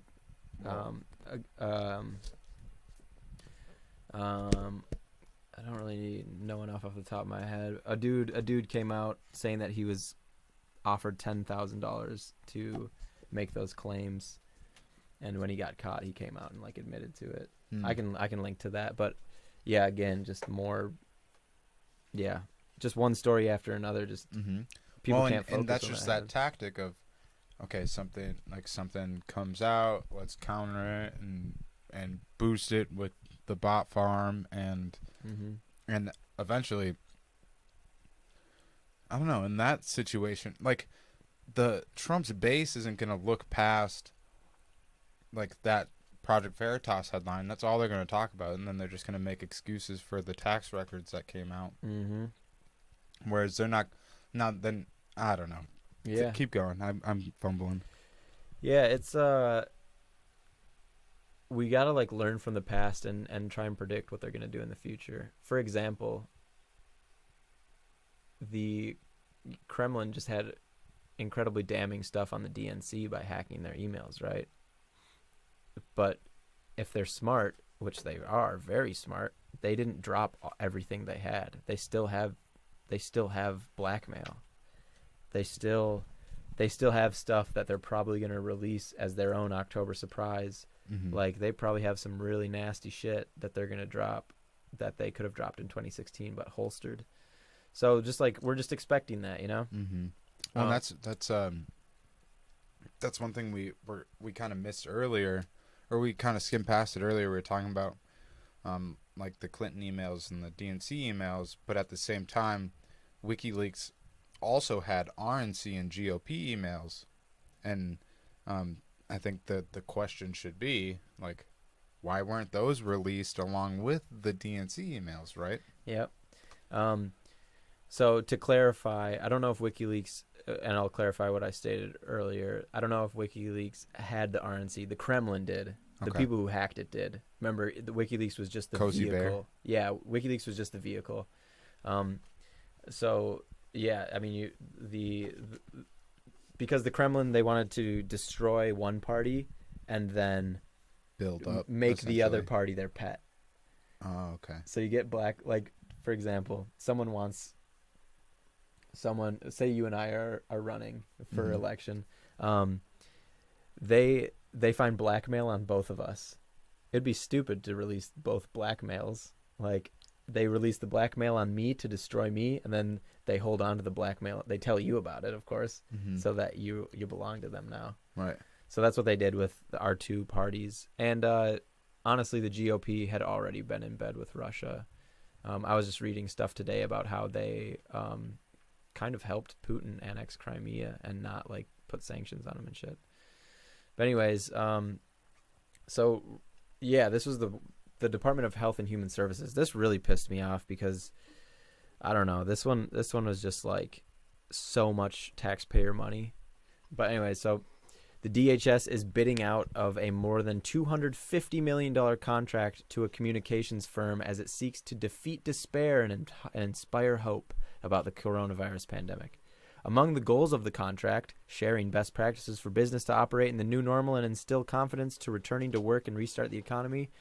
In other words, exactly what Trump has tried to project onto the nation despite his failure to effectively contain the spread of the coronavirus. So what they did essentially is they took $250 million of taxpayer money and they hired a communications firm to make propaganda saying that the coronavirus isn't a big deal. You know, like essentially the Trump propaganda they've been putting out of like, reopen the economy, we're doing great, no one's dying. They did that with $250 million of taxpayer money. So they used the Department of Health and Human Services for propaganda. I saw this actually too, and I guess I didn't realize, I didn't read into it enough to realize that that money that was used for campaign funds was specifically to undermine the confidence or to undermine like taxpayer money. Yeah. Like it wasn't even like campaign money. It was like our taxpayer money that's supposed to go. That's what I'm saying, and it was used for campaign finance. Yeah, which is massive. But I didn't. I thought it was just like I didn't realize it was pushing, like, you know, anti-coronavirus response. Yeah. Information. You know, I didn't realize classic. That's what it was being used for. Yeah. And I think you're right to react that way. That is absolutely like disgusting. And yeah. Not only are they doing it on their own private dollar, but they're doing it on our dollar. Our money. They're gaslighting us with our money, which is one of many terrible things. Now the last $250 million, dude. Fuck. On a fucking ad campaign. That's insane. Yeah. Well, and that was like when Mike Bloomberg came out and was trying to supposedly pushing a bid to be president. Yeah. He supposedly dropped like $500 million of his own money on campaigning. But like, was he really even trying to be president? Like, I don't think so. Like, what the fuck? Yeah, that whole thing was I don't even know, dude. I remember when there were a bunch of candidates in the race. Remember, like, well, and then they started just dropping off one by one and endorsing Biden, even though a week before they were like, look at this guy. Yeah. He can't be president. Yeah. It's because Obama called everyone and was like, Obama convinced everyone to drop out and join the Biden team. Go ahead.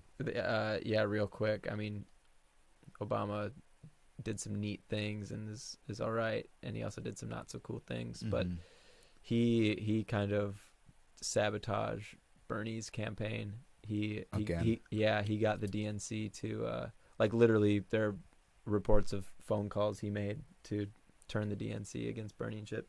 It's one of the craziest claims that Trump made yesterday morning was that Kamala Harris is further left than Bernie Sanders. I know. And it's so baseless and stupid, but his followers they don't know the difference. Yeah, they don't. And I don't want to imply that they're dumb, but they're just, a lot of them are just blindly following some of this misinformation as if it's true. People are living with alternative facts, right? Yeah. Like, and in turn, I think we talked about this before. In turn, living in different realities of one another. Exactly. And they're where they're believing in what news and information they're believing is coming from different places with different agendas and bias, and it's like fucking insane. Okay, go ahead.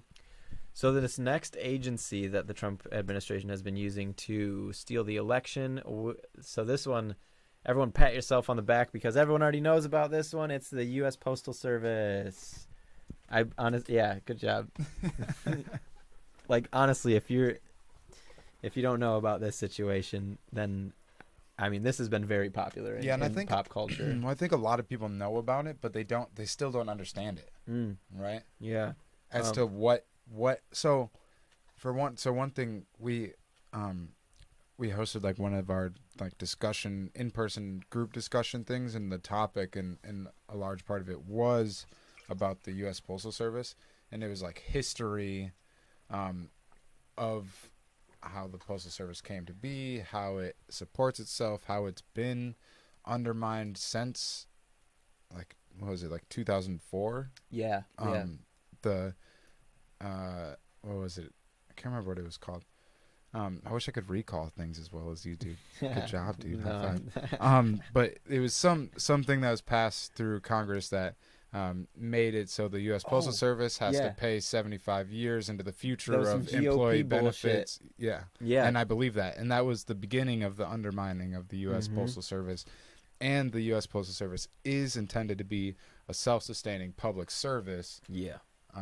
Which Republicans hate. Self-sustaining public services? They hate social programs, because it's money going to the people. They hate that shit. Yeah. Because remember, they want to privatize everything and sell it to their donors and their friends. Who does? Whoever's elected. Let's say, for example, whoever wrote that bill in 2004, that is an effort to obstruct, sabotage, and privatize.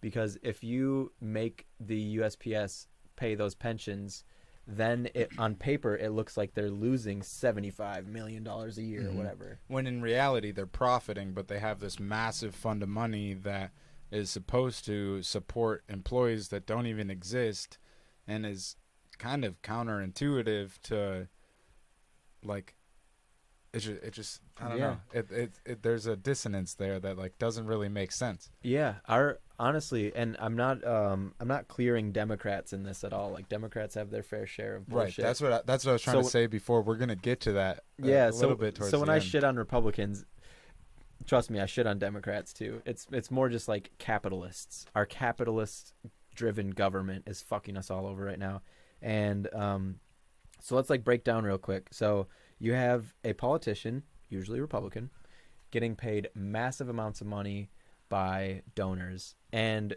honestly, when Citizens United happened in 2012, which allowed like unregulated campaign contributions, then they could really, like, dark money became this huge thing. And it was already a huge thing, but it became a way bigger problem. So essentially, I'm a Republican, I'm a piece of shit, I'm a sellout, and FedEx comes to me and they're like, hey, what's really, like, as they're sliding me, a $200,000 campaign contribution, they're like, hey, you know what really hurts my FedEx business? The Postal Service. And you know what? We don't make any money off of that. You don't make any money off of that. It's just all the money it just goes to the people. Gross, capitalist, nasty. So then I get elected, and since I accepted that $200,000 campaign contribution from FedEx, I owe them now. So I'm going to write laws that fucks over the Postal Service and draws the business towards FedEx. And that's essentially what that bill was in 2004. That was them trying to sabotage it and make it look like they're losing money so that they can justify privatizing it. And like I was saying earlier in this show, like, they do that with everything, every sector, from healthcare to, it's just how the mob works. It's like there's some insane stats as to what the Postal Service is capable of, and no private entity is capable of what the Postal Service is capable of. They add like something like 4,000 new addresses a day. God. They deliver like 30 million pieces of mail, or no, to everyone. Yeah, like, well, no, it was to any location too, right? It might have been like 230 million pieces of mail. Yeah. Every hour or something insane like that. Like, yeah, they're still in the same cars since the 70s or whatever too, like those little mail cars, And another reason they're probably under attack, besides being a public service, is they're the largest workers union in the United States also. I did not know that, but that makes perfect sense. Mm-hmm. Yeah.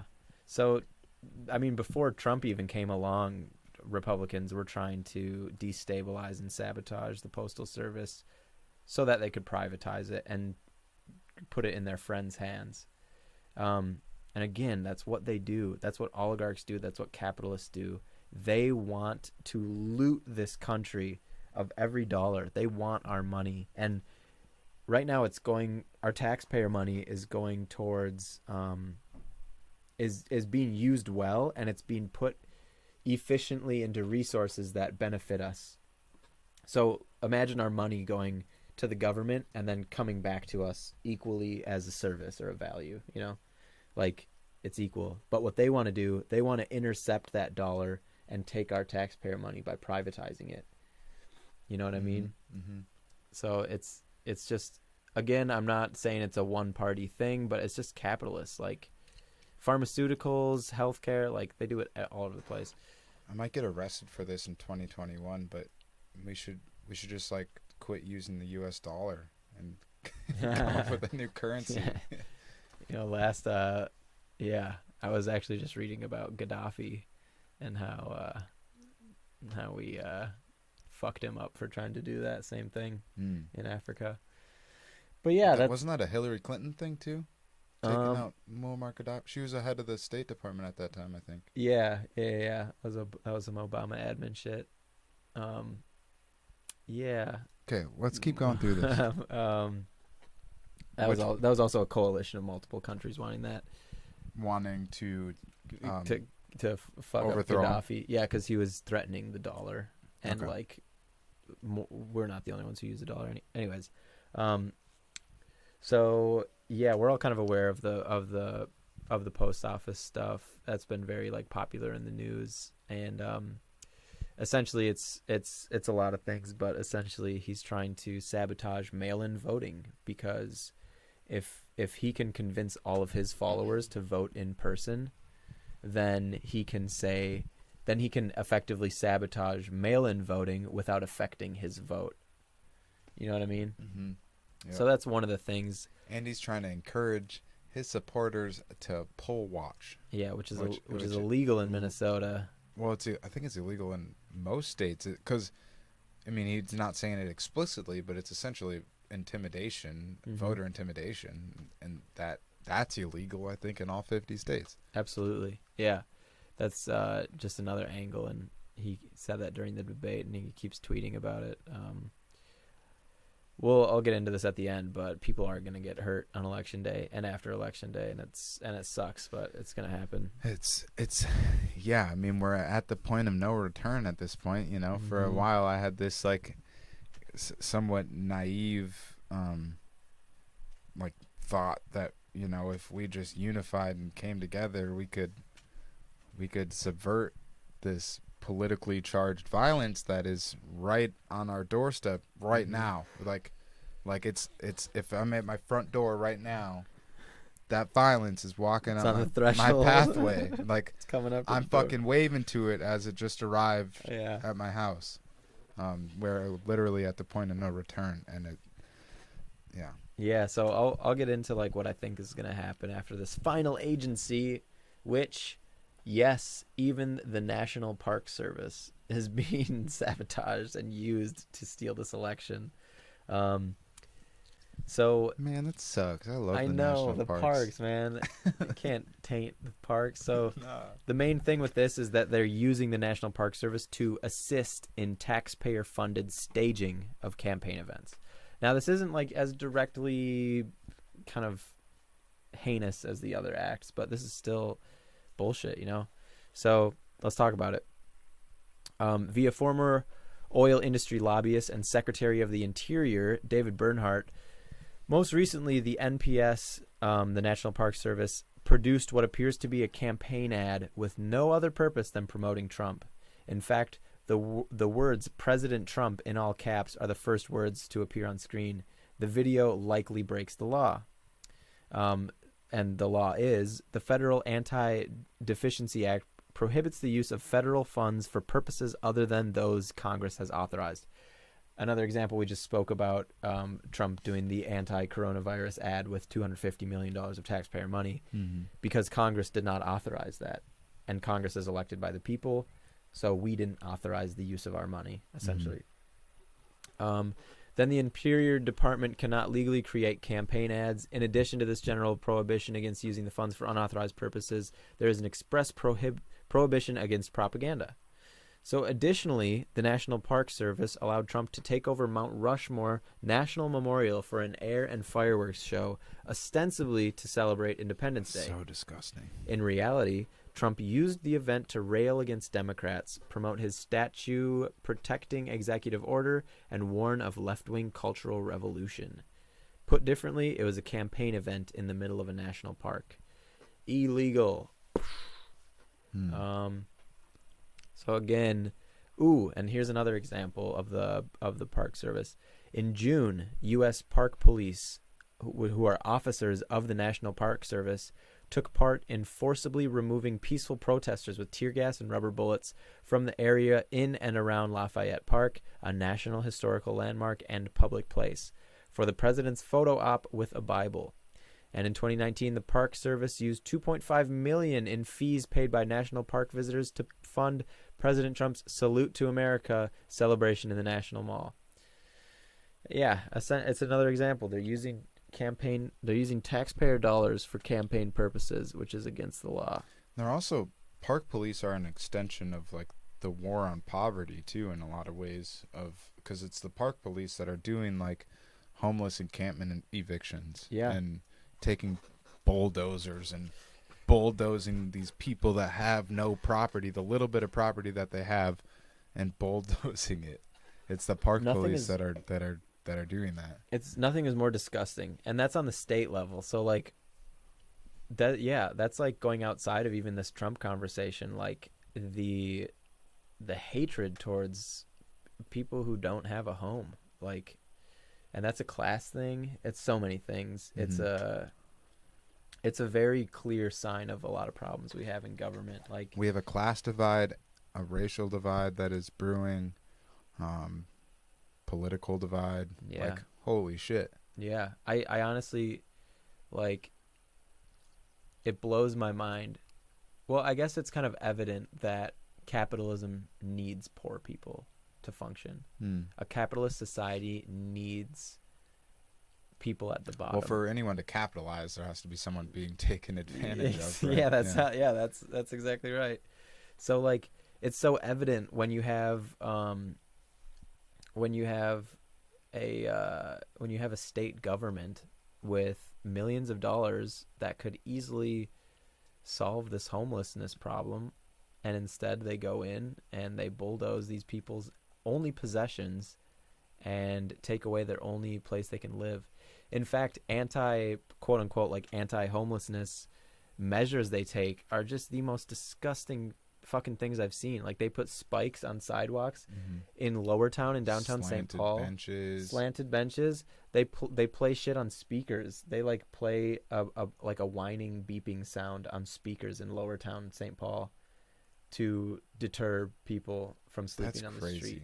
How inhumane. Well, that's also like, so I mean, I don't know. That's what capitalism does, is it just treats the symptoms of issues without breaking down like what the roots of like the problems are, right? Like with our healthcare system, that you just give you a drug to treat the symptom that you're dealing with, and then you pop up with another symptom as a side effect of that drug. So you go back to your doctor, you get another drug to treat the side effect, right? Yeah. And that's kind of what we're doing with like houselessness too, is we just don't want to see it, essentially. So we're just like, we don't want to see it, so we just make it harder for them to be seen. So we push them to like the depths of, whatever place they're not going to be seen, that where we don't have these tools to keep them away or whatever. Yeah. And to take it even further, let's make it illegal to be that, so we can arrest them and make them our slaves. Right. Well, and I want to be homeless right now. Like I want to live out of a van for a year and just like travel and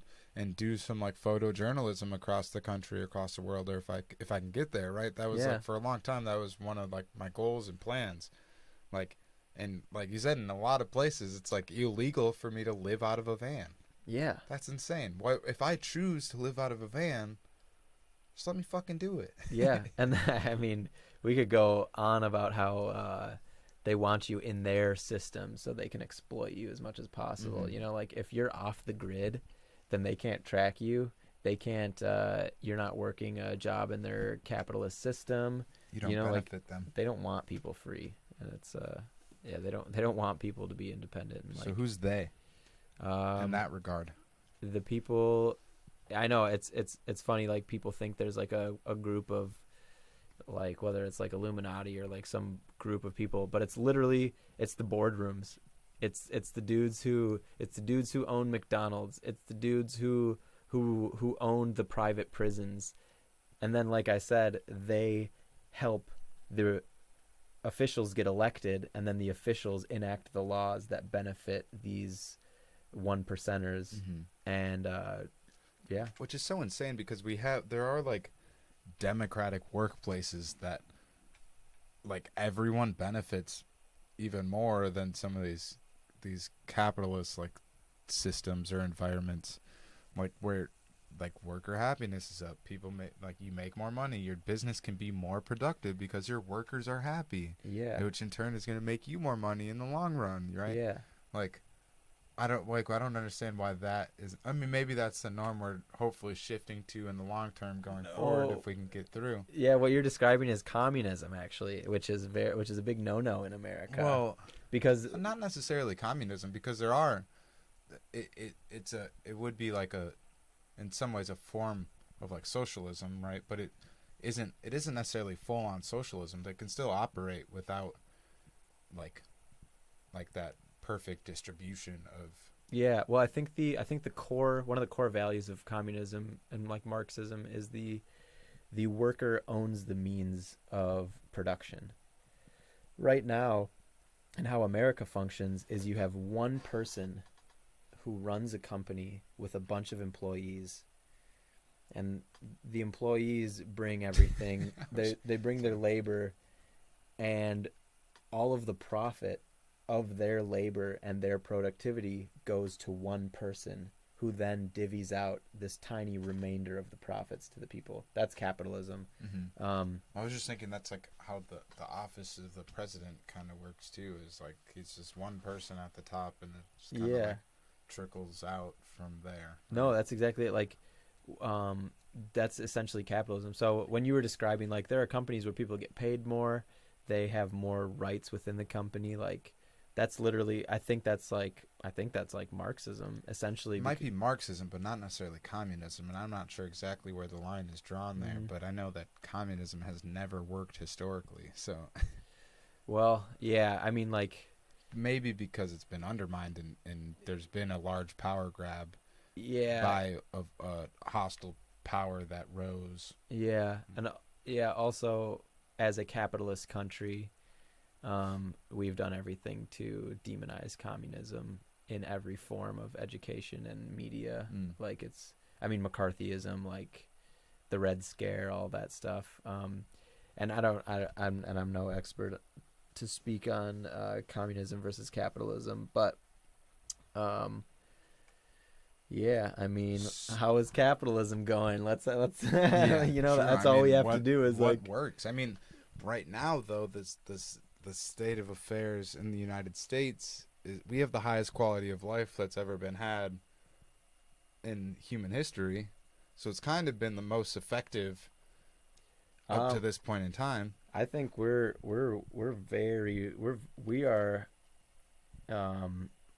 I wish I had the numbers, but in terms of education, in terms of well-being, in terms of health, we may be like the richest nation, capitalism, but we are definitely way down the list on education, health, well-being, and stuff. It's countries like New Zealand, Switzerland, Sweden that are like top for happiness and like well-being, and that's because they're socialist.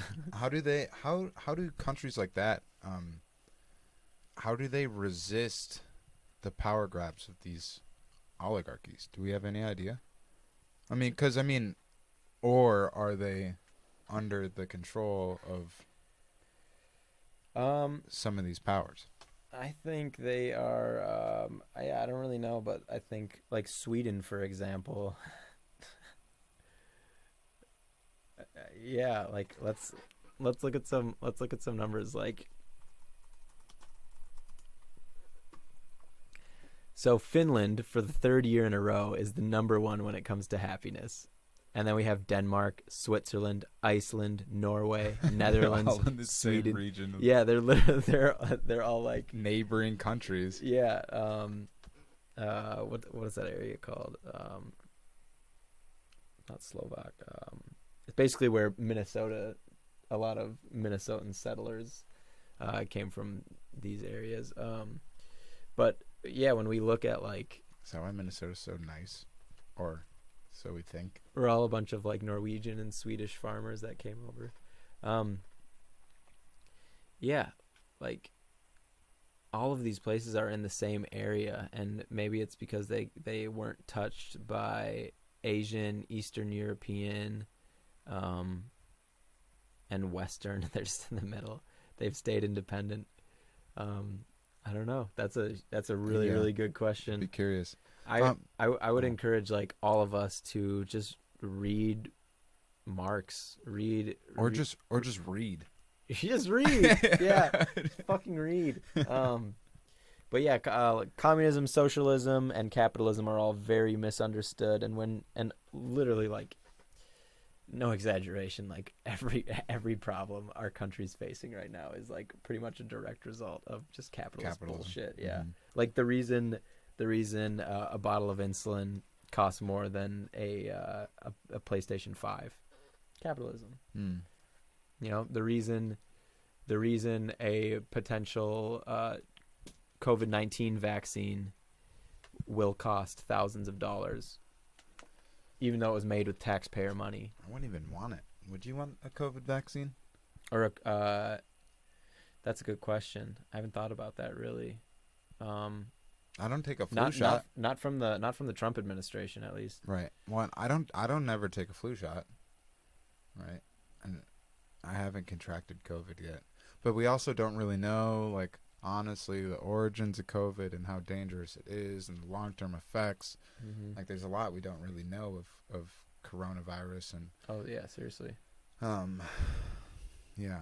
Okay, so let's look at this. So we talked a lot today about, like, the Republican Party and the GOP and this power grab that we're witnessing right before our eyes and whatnot. But we've kind of hinted at, like, but we can't look over the actions of like the DNC and the Democratic Party, Mm-hmm. right?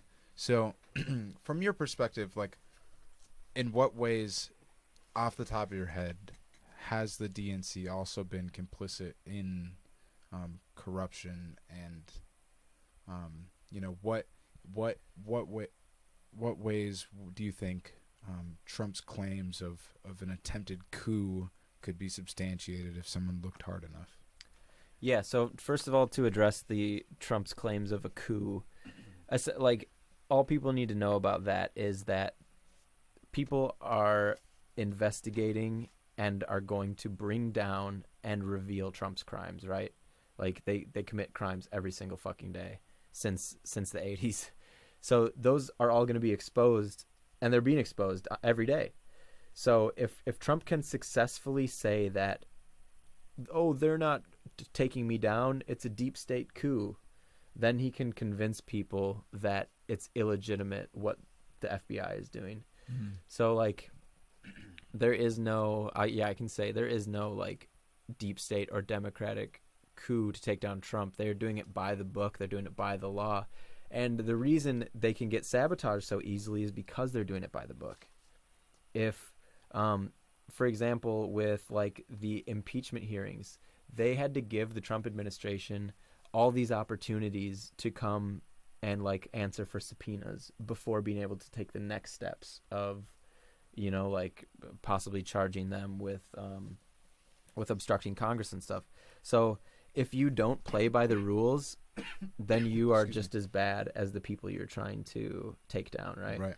So anyways, like, I don't think there is any, like, coup from the left. There will be if the right has a coup. If they steal the presidency and more power, then there will have to be a coup from the left. But to kind of talk about some bullshit from the DNC and the left, there is a true, like, You and I are quite, we're for the people. We want what's best for every American citizen. I want what's best for people on the right. I want what's best for Trump supporters. I want what's best for people who support the left, the right. I want to support criminals. I want to support people whose lives have been unfortunately affected by drugs. I want equally everyone's lives to get better. So me too. Right? Like, so that puts us like pretty far to the left. And then, so let's talk about, and an enemy of the state, essentially. Yeah, right. So let's talk about who is in the middle then. Like the current Democratic Party, and here's just an act of bullshit, is they are trying to, and I get it, like I understand why Obama wanted to sabotage Bernie, because they thought that, honestly, they thought if they're going right down the middle with this shit. That's why during the debates they can't even like say that they can barely say climate change is real. They can barely say like, but it's so gross. Right, like, because we see right through it. Yeah, but they're trying to attract the Trump. Yeah. So that's why it's like, I get it, but it still sucks. It's just more bullshit though. Like it to me it looks weak and powerless, essentially. Right? And susceptible to being manipulated by whatever hostile power, domestic or foreign. Right?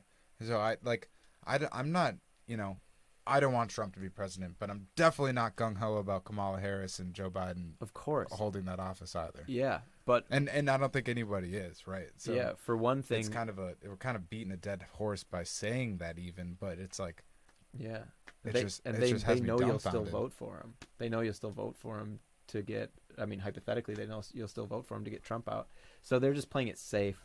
But in doing that, they are just saying fuck you to the planet. They're saying fuck you to the people. Let's talk about some more specific shit. There was a chance for I keep kicking shit over and stuff. I just keep moving around and whatnot. It's all good. There was a chance for a stimulus package that would have given like mortgage relief to homeowners during the coronavirus. You know what I mean? And Nancy Pelosi said no to it. That old bitch needs to get the fuck out of there too. Yeah, so she's a Democrat, but she is a fucking capitalist. Do you know how much money she has invested in real estate? I want to pull up this number to be. Well, before you do that, just real quick, put what's her Pelosi net worth, because that's just one thing that fucking will blow your mind. I think, if you haven't looked at it. Yep. So let's look at her assets. Oh, well, this is from Fox Business, so maybe we'll go to something else. I hate to say it, but Fox kind of does do a decent job from time to time. Yeah. Even though they are pushing that Republican propaganda. Yeah. They do some legitimate reporting too, though. Yeah. Do you disagree?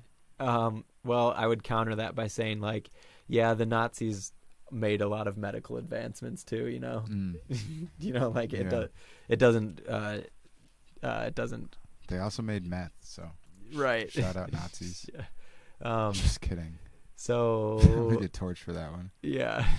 The whole podcast gets down the drain. I already got torched for one time on 420. I tweeted "Happy Birthday, Hitler." I saw that. People were bringing that up during the protest. Like, this guy isn't legit. In retrospect, he said "Happy Birthday, Hitler." In retrospect, I don't necessarily blame him.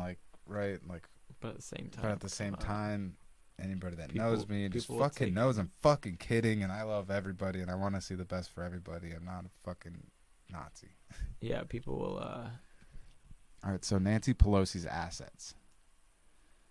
The maximum amount of the range for Pelosi was about $257 million in assets and $97 million in liabilities, which produces a maximum net worth of nearly $160 million. Yeah, so in the same way that Republican capitalists don't care for your average American, do you think Pelosi gives a shit?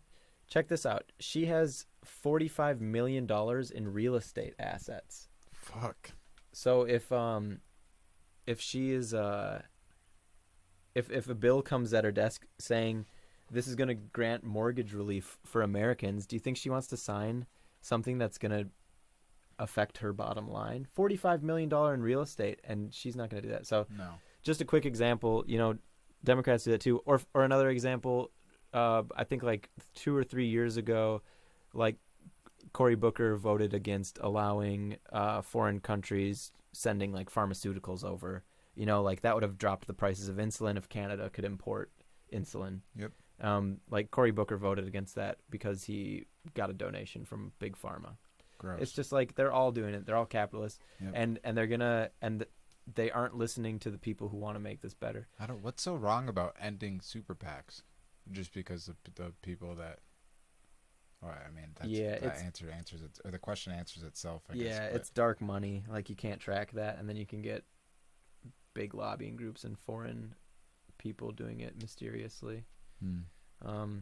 I think we should kind of tie this up. Yeah. I mean, we're about to hit the 2-hour mark. My computer's kind of lagging a little bit, so I don't want it to like cut out. My phone's probably about to die. It's the webcam up there. I have one quick thing about the election. My prediction. Yeah, that's actually what I was gonna ask you. So nice. But fuck it, I'm not even gonna go to it. To take me there. So I predict a landslide. I think it's pretty obvious. The majority of like the GOP and MAGA, that's a very loud minority. I predict it's going to be quite the landslide towards Biden. But the problem is a lot of that will be mail-in voting, and it's going to take, this is guaranteed, it's going to take weeks to determine the final count. And for me, I want to let you finish your prediction, but I think maybe we're going to the same place. But I'm scared of Trump during that time. Trump announcing and claiming victory. Exactly. And then like the DOJ throwing out mail-in ballots or some shit. Yeah. Right? Yeah. So it's going to take weeks for them to count all the votes. And in that time, according to a lot of experts on misinformation and stuff, that's when misinformation is going to be at literally an all-time high from Russia, from right-wingers. They're all going to be saying like, the Democrats are stealing the election because it's taking so long, and a lot of people will fall for it. And it's like, but right now it's like common knowledge that it's going to take a long time to count the vote. Yeah, and they've been packing the courts. They're trying to pack the Supreme Court. They're packing the federal courts. This is going to go to the courts, and they plan on it going to the courts, just like they do with everything else. Well, and I think that was a part of the rush to get Amy Coney Barrett in there, because for one, she's conservative, and she might rule in the favor of Trump. I can't say for sure. Obviously, I don't know how she's going to rule. But also, if it were to go to the Supreme Court and there were only 8 justices, that sets us up for potentially a deadlock, and that could be more worrisome going forward if we were stuck in a deadlock. So it would actually go to Congress. There's on a vote? Yeah, and a vote, even though there are more Democrats in Congress. I can't remember the term, but it cheating? No, yeah. Just kidding. It means they would each state would get one representative for this type of vote. It's a special kind of vote. I can't remember what it's called, but it would go to Congress, and there are more Republican states in Congress than Democrats, even though there are more Democratic Congress people. Okay. So they plan on it going to Congress. It's going to go to the court, it's going to go to Congress, and then they have more votes in Congress, more state representatives per state, or for each state. So, anyways, in those few weeks when they're counting votes, that's when Trump is going to activate the militias. That's when they're going to activate the extremists. Well, they're standing by until November 4th. Exactly. Right? So they're going to, people are going to get hurt, governors are going to call in the National Guard to protect citizens from right-wing extremists and terrorists. I wish I was wrong, but all signs have been pointing towards that for a long time. And I mean, if governors aren't being kidnapped from their vacation home, seriously, yeah, right. I mean, that story is fucking crazy, right? But it was only like 7 people that were a part of the plot, right? Mm-hmm. It's and those I feel like those are just the dumb ones that are messaging on Signal and Facebook and a part of, right? Like, what about the groups that have been organized for decades? Yeah. That have a base and they have communication, they have it figured out, and they are operating in secrecy. Like, what about those groups? Oh, yeah. Right? And those are the groups that are going to be out in strength and in numbers. Yeah. Right? That have been, they're probably at the range right now, and they're probably, like, building,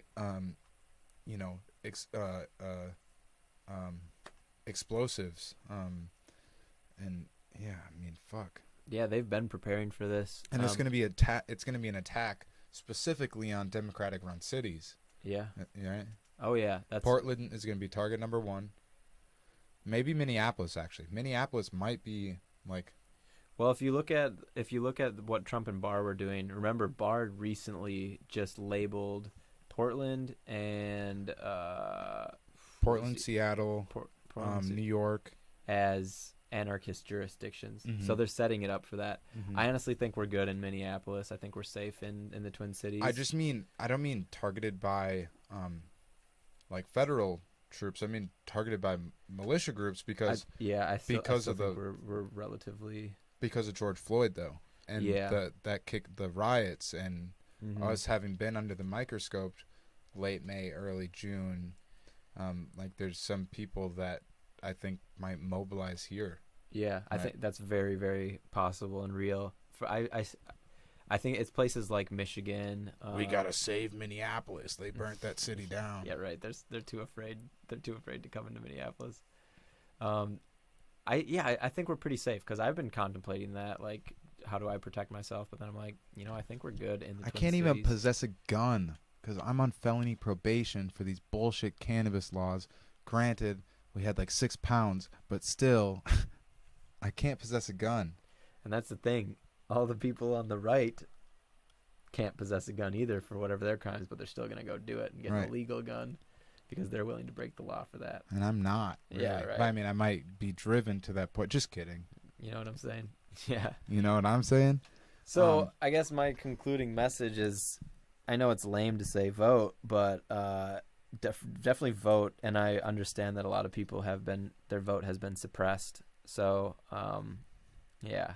So if your vote is suppressed and you can't vote, then do everything you can to educate your family. It starts with your family. It starts with your friends. It starts with your community. Those are it sounds wrong, but the most easily influenced people are the people that are already in your network, in like your friends and your family that you can share your position with them, and they're more likely to follow you than if you were to try and approach strangers on the topic, right? Yeah. So influence the people around you, share with them the information. I'm not gonna be a person to tell you to go vote for Joe Biden, though. To be honest, right? Yeah. But at the same time, it's kind of our only option. I mean, Unity 2024.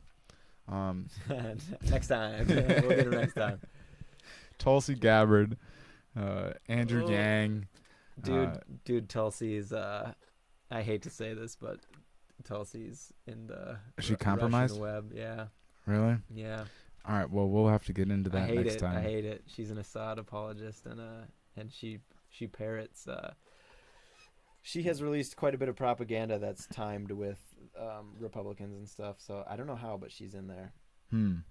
Yeah.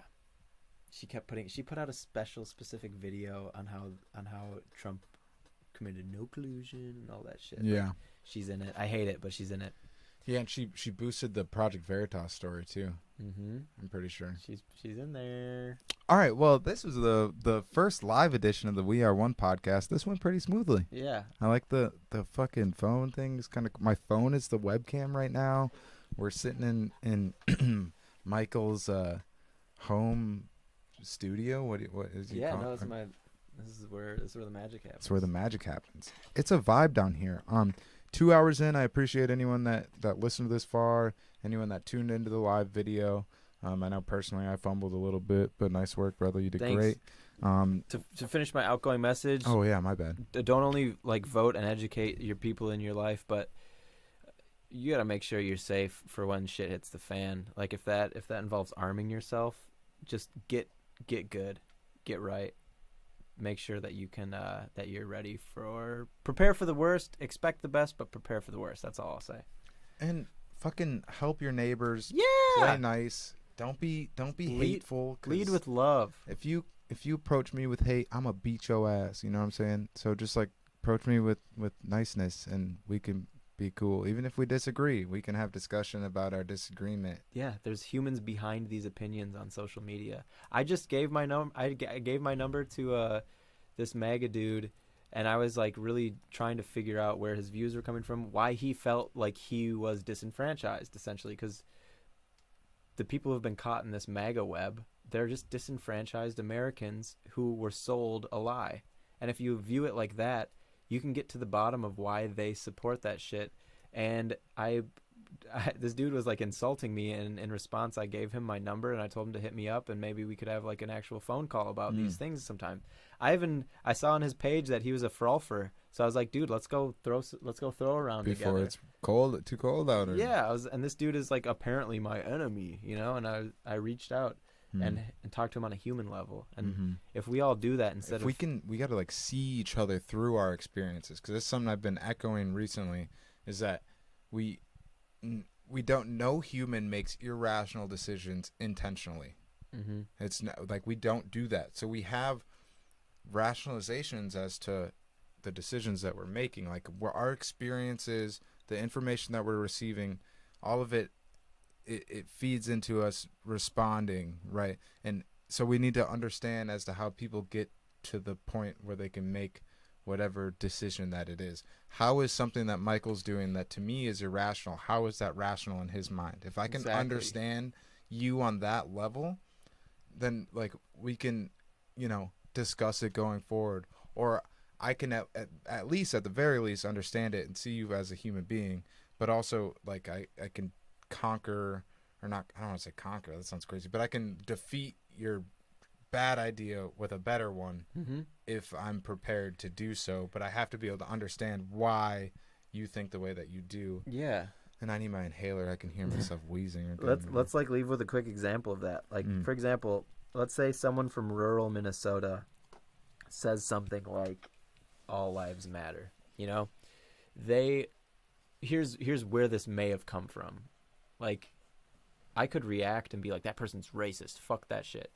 Or I could be like, what is making them feel like they don't matter? Like, yes, they are wrong to equate their suffering to the suffering of the black community and stuff, but like, maybe as a farmer in rural America, they were also fucked by the government. Like, they weren't taken care of. And maybe no one has ever acknowledged that. Maybe this other human has suffered in a way that hasn't been acknowledged. Maybe if I acknowledge their suffering, they will understand what compassion feels like, and they'll be more likely to give it. You know what I mean? Yeah. Like, we got to lead with love, people. lead with love. And with that, I'm out. And not fear. Yeah, don't let fear lead you. Yeah, get the fuck off social media, too. Yeah, check out Minds. Find me on Minds. Minds is eventually going to be paying you for your participation on their platform. So, because you know you get coins on Minds? Yeah. And like the coins are intended to be a cryptocurrency at some point in time. Like that is actually transferable to like real spending money. So maybe people will get paid for their data too. Yeah, FedNet. All right, this has been really great. I definitely look forward to being live on YouTube again. If you somehow came across us on YouTube and you aren't familiar with the podcast, it's the We Are One podcast with an exclamation point. It's going to be, you can find it on pretty much all podcast platforms, iTunes, Spotify, Anchor, Podcastify, Google, Libsyn. I'm just listing all the ones I can think of. I don't think anyone listens to podcasts outside of like Google Podcasts, iTunes, and Spotify. All right, I'm way off topic, but peace out. See you soon. Peace and love. Hate breeds.